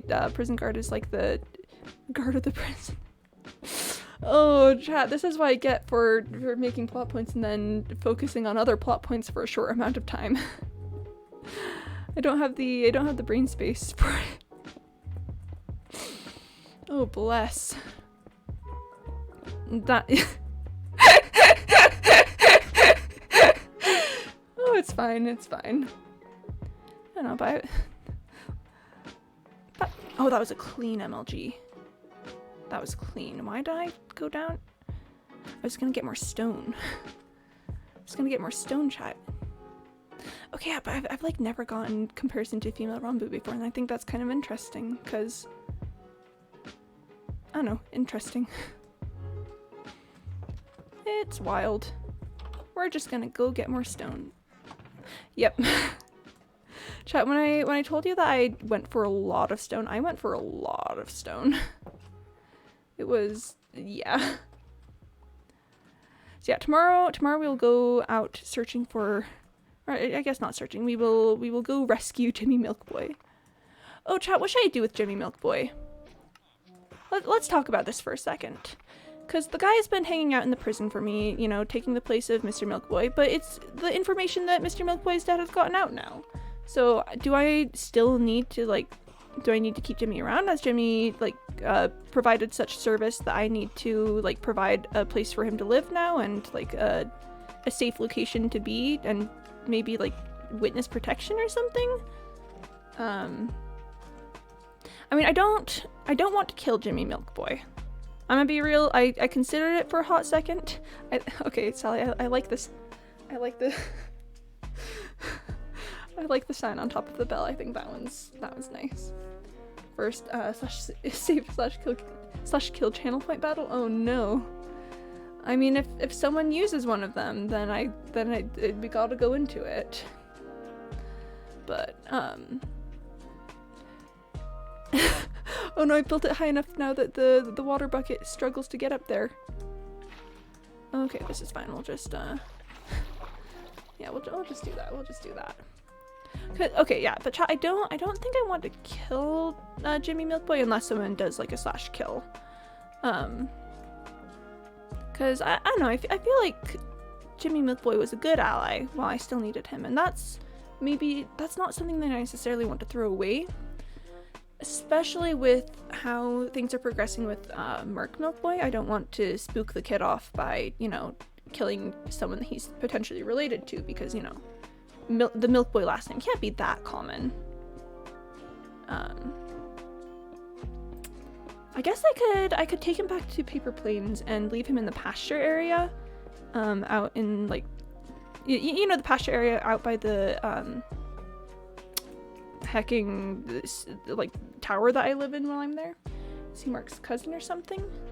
That's a good question. Okay, so chat, we also never established the exact relationship of Jimmy Milkboy to the Milkboy family. We just were like, ah, yes, you look like James Milkboy. You can take his place in the prison, while I try desperately to scramble and figure out everything else about the situation. I'm gonna go ahead and say that yes, Jimmy Milkboy is James Milkboy's cousin, and that's why they look so identical. Because I feel like if he were just a doppelganger, he wouldn't have the Milkboy last name. I mean, okay, so unless Milkboy is unless Milkboy is like the most common last name for cows in this world, like, oh gosh, there's names in this world that are like uber common everywhere, and it could be Milkboy for cows in this space, in this location that they are. But I don't know, I kind of like that vibes. I kind of like the cousin whole thing. He's like the, oh my gosh, chat. Yeah, no, what if Jimmy Milkboy is like the disowned cousin that was like after the family fortune or something? So, so he kind of got sent out of the main areas of Milkboy power, and then, and that's probably how Mark recognized that it wasn't Mr. Milkboy, because Jimmy was close enough to Mr. Milkboy that at first glance it was all okay. Like anyone who didn't know the Milkboys would be like, oh yeah, sure, that's James Milkboy. But Mark Milkboy, whose father is James Milkboy, and also like is cousins with second cousins relationships, whatever, would be like, wait, no, that's cousin Jimmy. Like, why is cousin Jimmy here pretending to be my dad? Oh gosh, chat, but now I'm getting like backstory thoughts about James Milkboy and Jimmy Milkboy being friends when they're children, and switching places because they look enough alike that their mothers can't tell them apart, and everyone being like, oh haha, like Jimmy and James, and then they like have a huge falling out or something before the time of New Stonk City. I'm getting really confused right now. So sorry, Raid the Weird One. I can explain to you. Okay, so a while back, I'd say like probably a month and a half maybe at this point, there was this guy named Mr. Milkboy in New Stonk City, the village here. He was a cow. The cousin that wanted to take the family fortune. Ah yes, that cousin. We all know the cousin. But so Mr. Milkboy was just like a guy in the village here. Well, he was a very rich guy in the village here. That was a clean MLG. She's talking about cows. And so Mr. Milkboy and I teamed up to make the factory that's out over here. I'll show you in the morning. I'll show you in the morning where the factory is. Because, Mr. Milkboy's new money had made his fortune through, factories and stuff elsewhere. And I was like, hey, use the expertise here. So this is the factory. It's got like strike signs in front of it because Sally put them out there. Ooh, house is looking much better now that I've got, stuff there. Wait, was I supposed to? Wait, hold on, chat, hold on. Sorry, I'll talk more about the lore in just a minute. I just need to look at my pictures of the breakers I think I may have messed up on the second level. No, I didn't. No, we're all right. We're fine. This is chill. This is chill. I was wondering if I needed to fill in that area, but I didn't. So Mr. Milkboy and I were allies for a little bit. It was chill.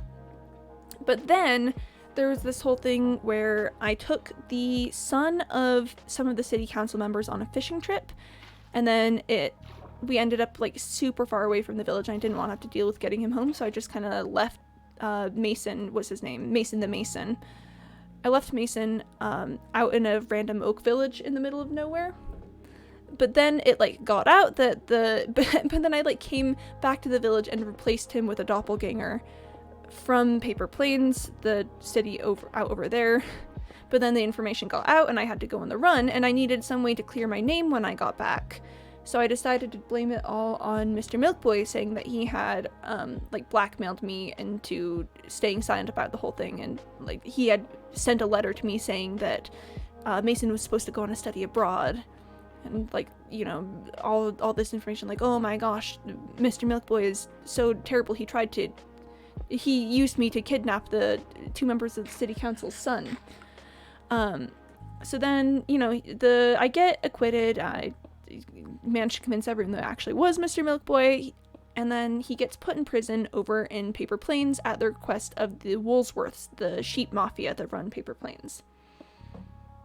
So I went off and did some other things, and when I got back to my temporary lodgings in New Stonk City, there was a letter from Mr. Milkboy threatening to release some stuff about the nether permit that I got, and also the stuff I was doing with Sir Pickington's house. Politics kind of stuff.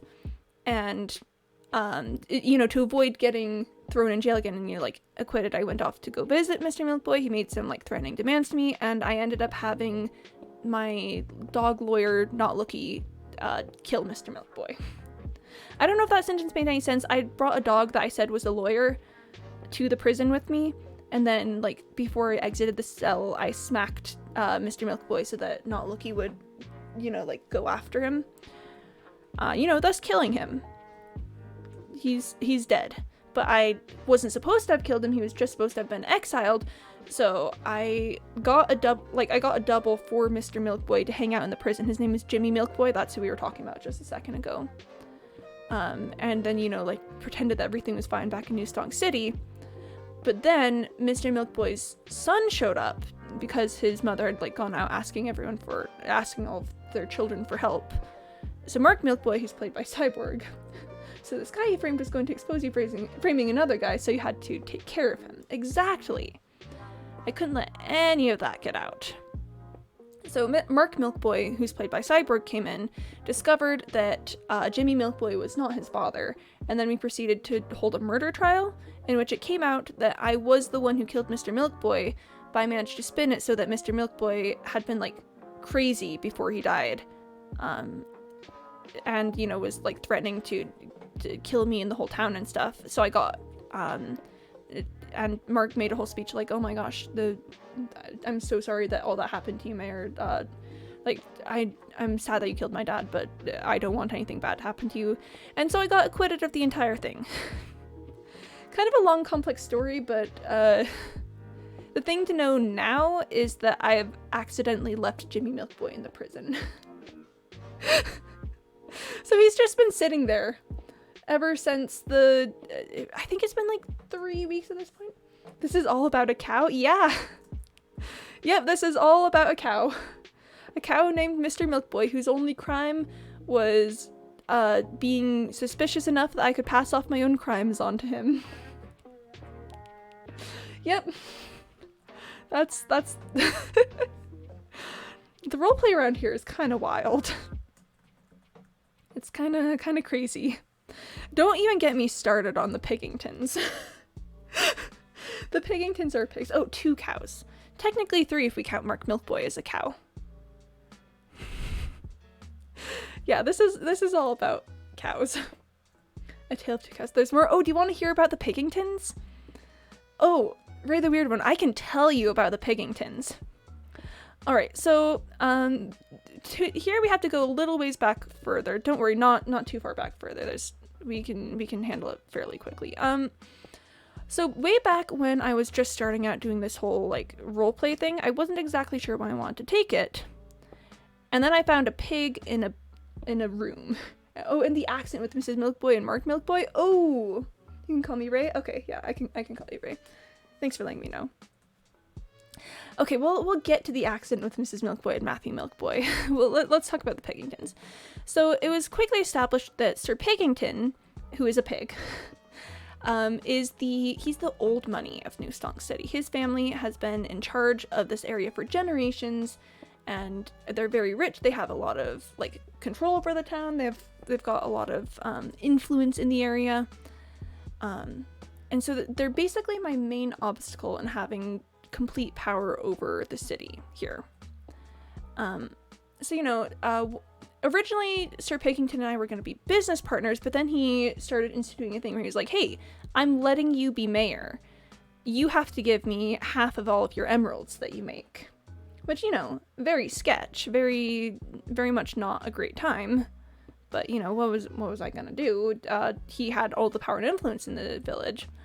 I ended up working out a deal where I'd only have to give him a third of my emeralds as long as I gave him a potato at the same time. Because, pigs do like potatoes. So yeah, that started doing thing. I've been kind of trying to conspire against him ever since, honestly. So one of my first actions against him was I completely rebuilt his house out of nether materials because according to the lore of this world, the nether has been closed for 50 years at this point. Like 50 years ago, something happened, the nether got closed off, and a lot of stuff from the nether is now illegal. It's considered contraband. So I built Sir Pigington's house out of stuff from the nether, and I'm kind of keeping it as a kill switch, so that, whenever I feel like the town is ready enough for it, you can be like, oh my gosh, guys, Sir Pigington's house is made out of nether materials. For further context, I did successfully petition the city council to be given a nether permit, which allows me to go into the nether, even though it was like closed off years ago. And I pulled together arguments about like industrialism and needing the gold from it for profit and stuff. So basically, me personally only, I'm the only one allowed in the nether at the moment. But Sir Pigington's house is made out of nether materials, and it wasn't originally made out of nether materials, and it hasn't looked this way since before, the whole nether being closed off thing. So when I decided to call the whistle on that, there's going to be a big hullabaloo, like, oh my gosh, the Pigingtons have been, like, using nether materials, even though those are supposed to be illegal at this time. At least theoretically that's what's going to happen. I'm not sure what's actually going to happen whenever that moment comes.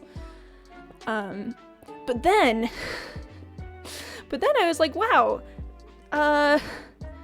this house right here, this house that the Pigingtons currently live in, it kind of looks like a bit of a vampire den. Like, if you go inside, it's got like red carpets everywhere and really creepy paintings and everything, and an odd chandelier on the second floor. And so we did a little research. It turns out Madame Pigington is in fact a vampire. Will we ever get to see the reason that was closed years ago? Oh yeah, Sally, oh my gosh, you haven't been here. I think it was like this week that we started to figure that out. My brain hurts. Yeah, it's kind of a lot. But Madame Pigington, it turns out, is a vampire. So not only have the Pigingtons been in charge for generations, she's actually been in charge for generations. Like, all the Sir Pigingtons have just been puppets. They've just been, like, figureheads for her to be in control. It's like, oh my gosh, Madame Pigington is a vampire. There's actually one day where we went back and did Madame Pigington's backstory. It's actually kind of tragic. She was like the daughter of a gentleman in the city at the time of there was like a revolution going on, so a lot of the figures in the town were gone. 3 months of improv lore in 10 minutes it can certainly be a lot.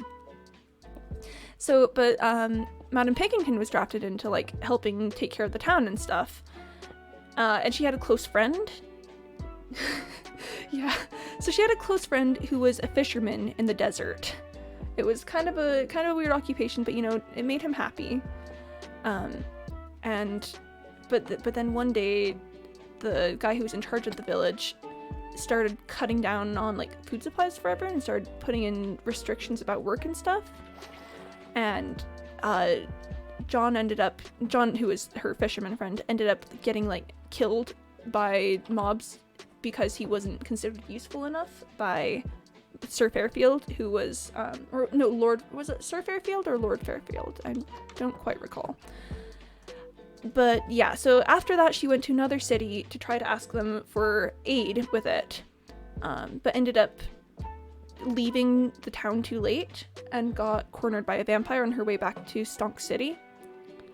And then just kind of went into a vampiric rage, killed everyone in the village that she had gone for help because they ended up not helping her, and vampiric rage kind of tends to be that way sometimes. And then she married the first Sir Pigington, Sir Pigington the First, and just kind of started owning this town with an iron fist. So that's the whole thing with the Pigingtons, is that you know, they've been running this place for so long, and like vampire pigs, and yeah. So, the Pickingtons are they're certainly something. But chat, let me know if I've like missed anything about the Pickingtons that I need to discuss further. Oh wait, there's Rouge, who is Madame Pickington's fledgling vampire. Okay, but then let's talk about Mrs. Milkboy and Matthew Milkboy. So Mrs. Milkboy was the wife of James Milkboy, you know, like Mr. Milkboy, the one who got killed by me. And their oldest son was named Matthew Milkboy. Matthew had shown up a little bit before Mark Milkboy, you know, to like support his family, support his mom, help them have a good time of it.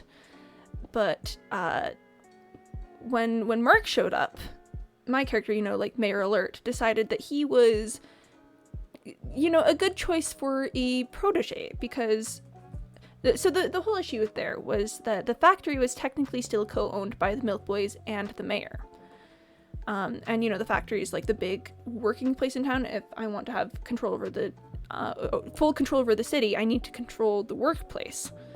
And Mrs. Milkboy was threatening to try to kick me out, you know, to sue for full ownership of the factory. And I didn't want that, so I decided that it would be best to either, like, try to go through with the suit and see if I could win the case. But it was ultimately decided that probably the best choice would be to find one of the Milkboy children. No, I was the one who built the factory, not them, even though they did fund it and show me how. We really need to come up with a good intro video for all the kids lore. Yeah, I've been working on it, but there's kind of a lot. Okay, but anyways, I decided that the best choice would be to choose one of the Milkboy children to take as a protege. Ignore the kids? Oh, okay. Ignore the kids. Chat, ignore the kids. Oh gosh. So choose a protege of the Milkboy children and then take care of the rest. You know. But, so Mark Milkboy shows up. I decide, wow, this kid seems like someone that I could mold really easily to be who I want and to do the things that I want him to do.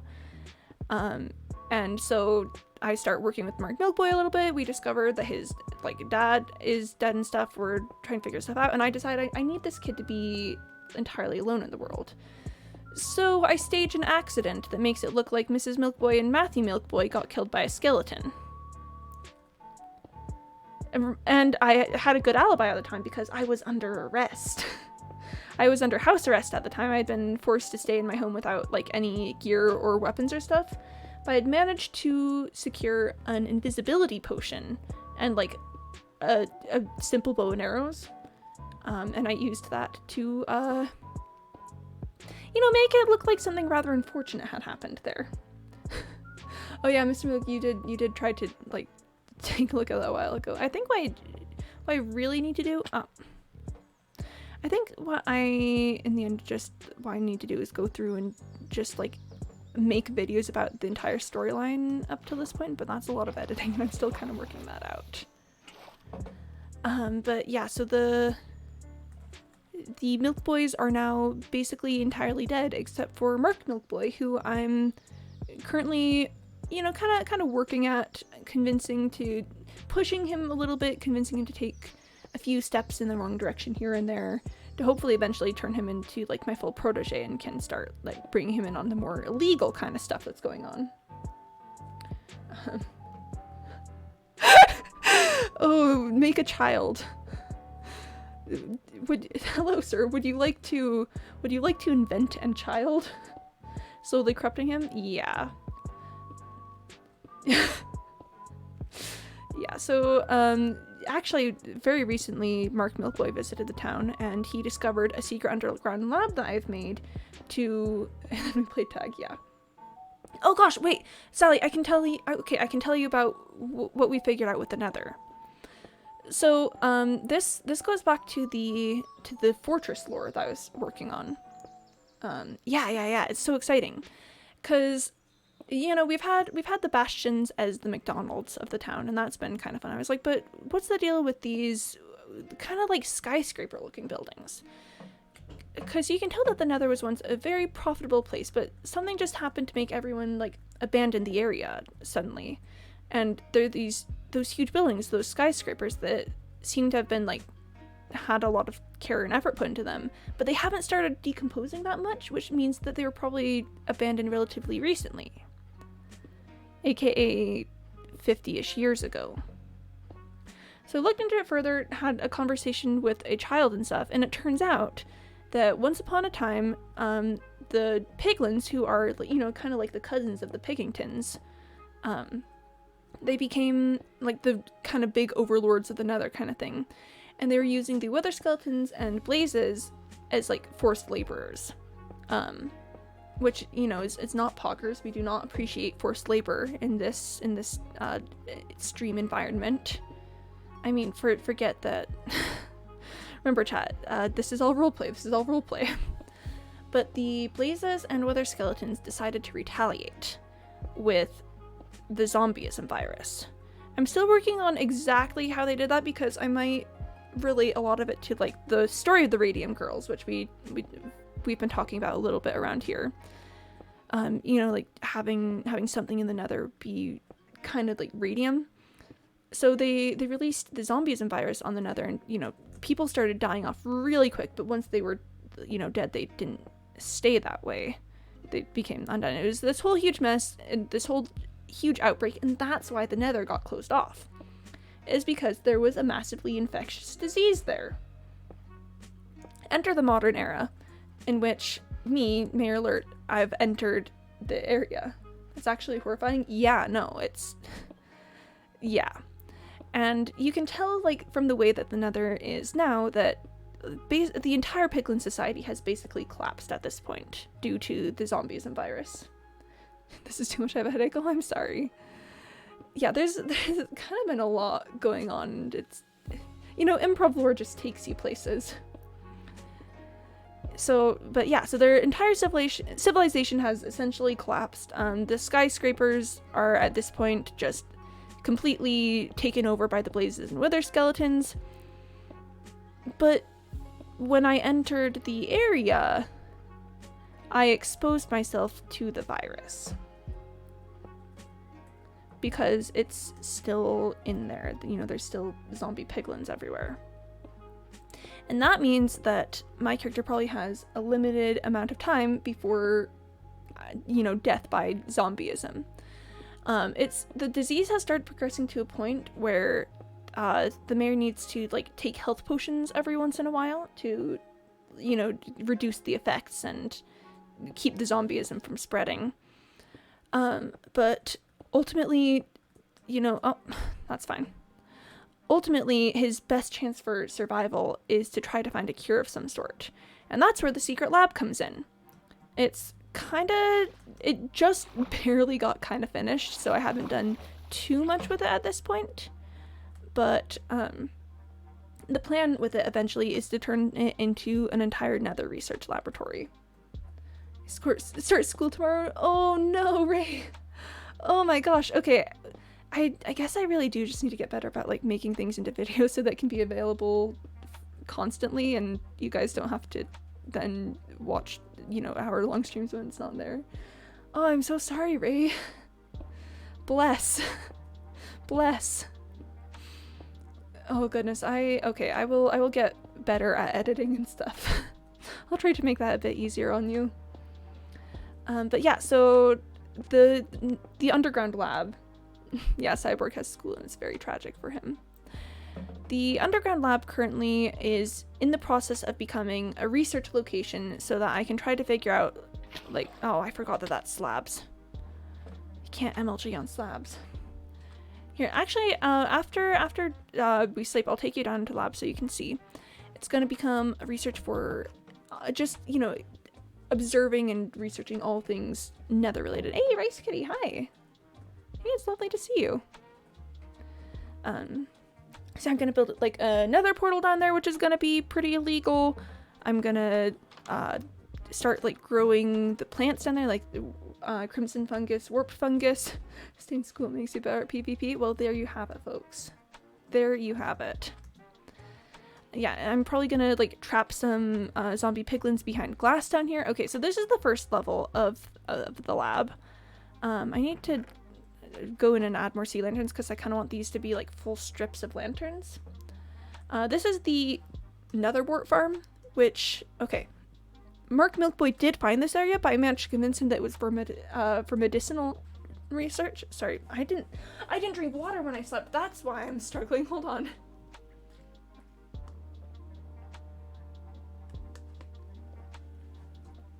Hydrate. Remember, chat. Hydrate. Okay. Yeah, so I managed to convince Mark Milkboy that this area and like the potions I've been working on are for medicinal purposes and that they're like gonna save a lot of lives and be super helpful and stuff. But then we've got the lower area of the lab, which is again still in progress right now. I've mostly just been using it as like, you know, potion brewing area. But yeah, I'm considering. Oh, is this where they go? No, that they go over here.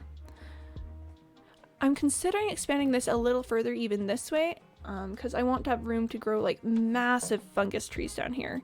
Just have like one area with completely devoted to studying the like warped fungus biome, one area for the crimson biome, like soul sand and all things like specimens trapped behind glass. And if I could get a ghast in here, that would be cool, but I'd have to like completely encase in obsidian, I think, and I hate ghasts, so that would be an effort anyway. But yeah, the plan is to turn this whole area. Oh gosh, if I'm planning on bringing a ghast, then I'm definitely gonna need to expand this outward. But yeah, that's the plan, is to just start studying the virus and see if I can find a cure for my character, because you know, slow descent into zombies doesn't sound very fun. It doesn't sound great, actually. I think that's like a major rundown of most of the lore that's been going on. Does anyone have like any questions or things that I've forgotten that you'd like me to go over? I know, chat, I've just been enjoying like I don't know, going over everything that I've done so far. It's been very fun. And then this is gonna be my house. It's gonna be huge and gigantic because I'm very rich. Do I have more stone? Or am I out of stone? But yeah, no, chat, that's 3 months of improv lore for you.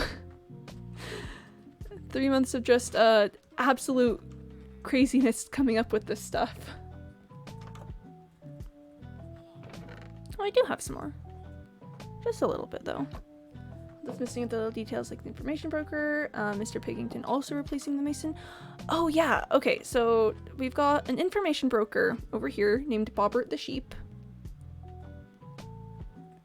Strike, stand together. Thanks, thanks Jeffrey. Yeah, so we've got Bobbert the Sheep.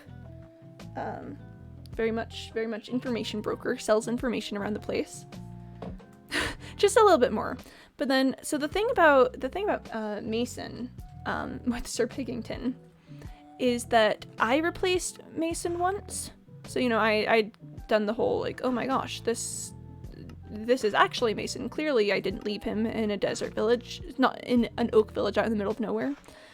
But then but I, like, put a name tag on that Mason. And I was like, look, this is your son, he's got the name tag. Then I came back one day. And the mason that was attached to the, you know, stone cutter that I had attached him to was not named Mason. And so that means that, like, someone else had gone through and replaced my replacement Mason. And, oh, wait, I think we, okay, I think we did eventually trace that back to the Pigingtons. But then there's also, Clemens the Trader. So Clemens is a trader who I think is working for the Milk Boys. I'm gonna have to revisit that actually, because I know that Clemens is a trader and that we don't trust Clemens, but that's about it. I think that's most of it. Oh yeah, Ebony, Neptune, and the political familiars. Yeah, there's been a lot of lore. A quick explanation of Ebony Neptune is that I went out on an adventure trying to find a jungle biome. Did not find a jungle biome, but I did find a witch's house. And I killed the witch and took the cat for my own and named the cat Ebony Neptune. And she's my loyal political familiar who I can use to my advantage in political situations. And then every time I see a black cat, I like stop and get the black cat because, you know, I'm obsessed. Oh, I'm sorry that it's so confusing. Yeah, I need to like write out a timeline or like, I don't know that I'll be like adding videos anywhere because it's mostly like what I remember, but I should like get a playlist of videos together that explain the history of New Stonk City in chronological order. Because yeah, there's a lot going on in this place. It's certainly been an adventure these past 3 months. Man, I'm gonna be honest, I'm a little surprised that I remembered all of that. That, you know, we've got all the information sorted in my brain. Oh, thank you, Mr. Malouk, thank you. Oh, I should probably end stream soon, chat. Here, I'm gonna finish out this row and then we're probably gonna be done for today. So if anyone has any last like questions or things they want answered or like burning curiosities, this would be a good time to ask them. I'm surprised I haven't passed out. Yeah, please don't pass out. That sounds kind of like a bummer, really.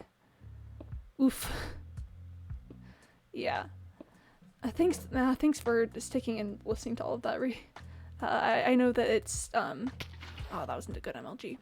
I know that's, you know, a fair bit to be dumped upon. I covered a lot of it in the 2-month stream, but they do so much new stuff too. Yeah, the problem, chat, is that so much new lore is happening constantly that it's difficult for me to be able to like go back and, you know, like sort it all out and edit it up. But I will figure it out and I will make it more accessible for people because I want people to be able to know what's going on in the story. Yeah. Yep, there we go.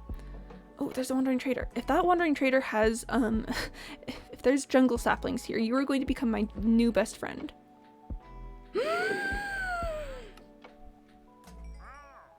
I want more. I know I can just grow more. I want more. Hold on, chat. Hold on. I know I said that we were ending, but chat. I've been looking for, okay, I haven't been able to find a jungle biome yet, but I've been making my own out over by the bamboo forest, and chat, listen, it's just very important to me. It's very important to me that I have the jungle. Chat, I've been on so many expeditions. The RNG says, you may not end yet, keep playing. Yeah, I've been searching for, like, jungle stuff for so long. Okay, I've got 8 jungle saplings. That should be enough to do something with it. Chat. I've traveled thousands of blocks in search of a jungle biome. I have found nothing. But now I can start creating my very own jungle with these jungle saplings that I've got.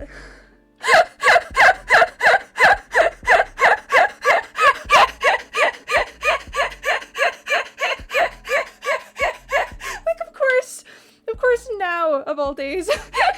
Yeah, Rampine, that's my laugh.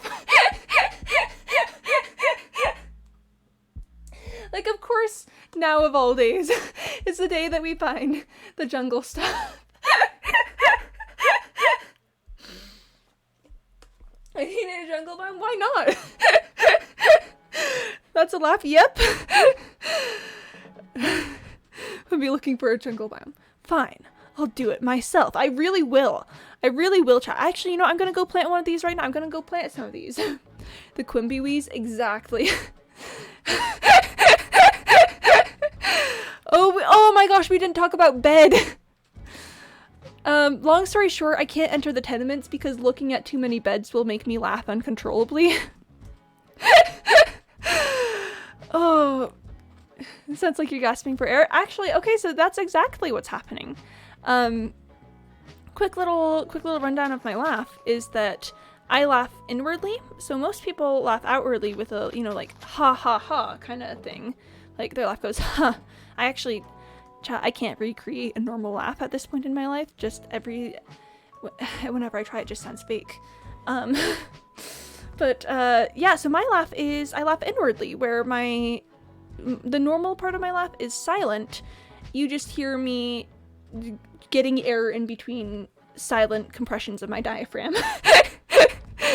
So yeah, it sounds like I'm gasping for air because I am gasping for air.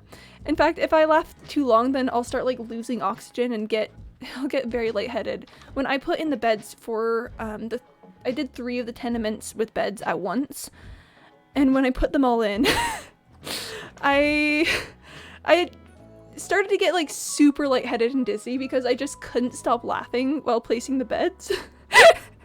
Here, I'll show you real quick. I'll show you what the inside of a tenement looks like. So just like normal building, right? But then you enter a room and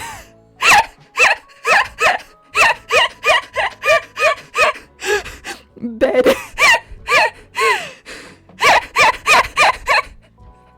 Okay, I'm exiting. I'm exiting. I can't stay in there too long. I can't stay in there. I can't stay in there too long, or I won't be able to breathe. Why? I have no clue. It should not be funny, but it is. It really is. I also like the look of the word bed. Yeah, the word bed looks like a bed. If you look at it, it's got like a little headboard and like a little foot thing. Just bed. Okay, chat. I really need to end things because I've got some stuff I gotta do today. But yeah, Friday's stream was the one where I put in all of the beds. If you want to go back and watch that. Yeah. Oh, here I'll show you. I'll like type in chat. Just bed. If you look at it, if you look at it, it's got like the B and then the E is like the mattress section and then bed.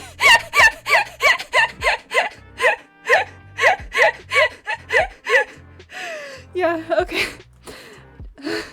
Chat, I'm just gonna keep talking if we keep going. So I'm gonna take off my armor, and then we're gonna switch into 5 for a little farewell chat. Yeah. Yep.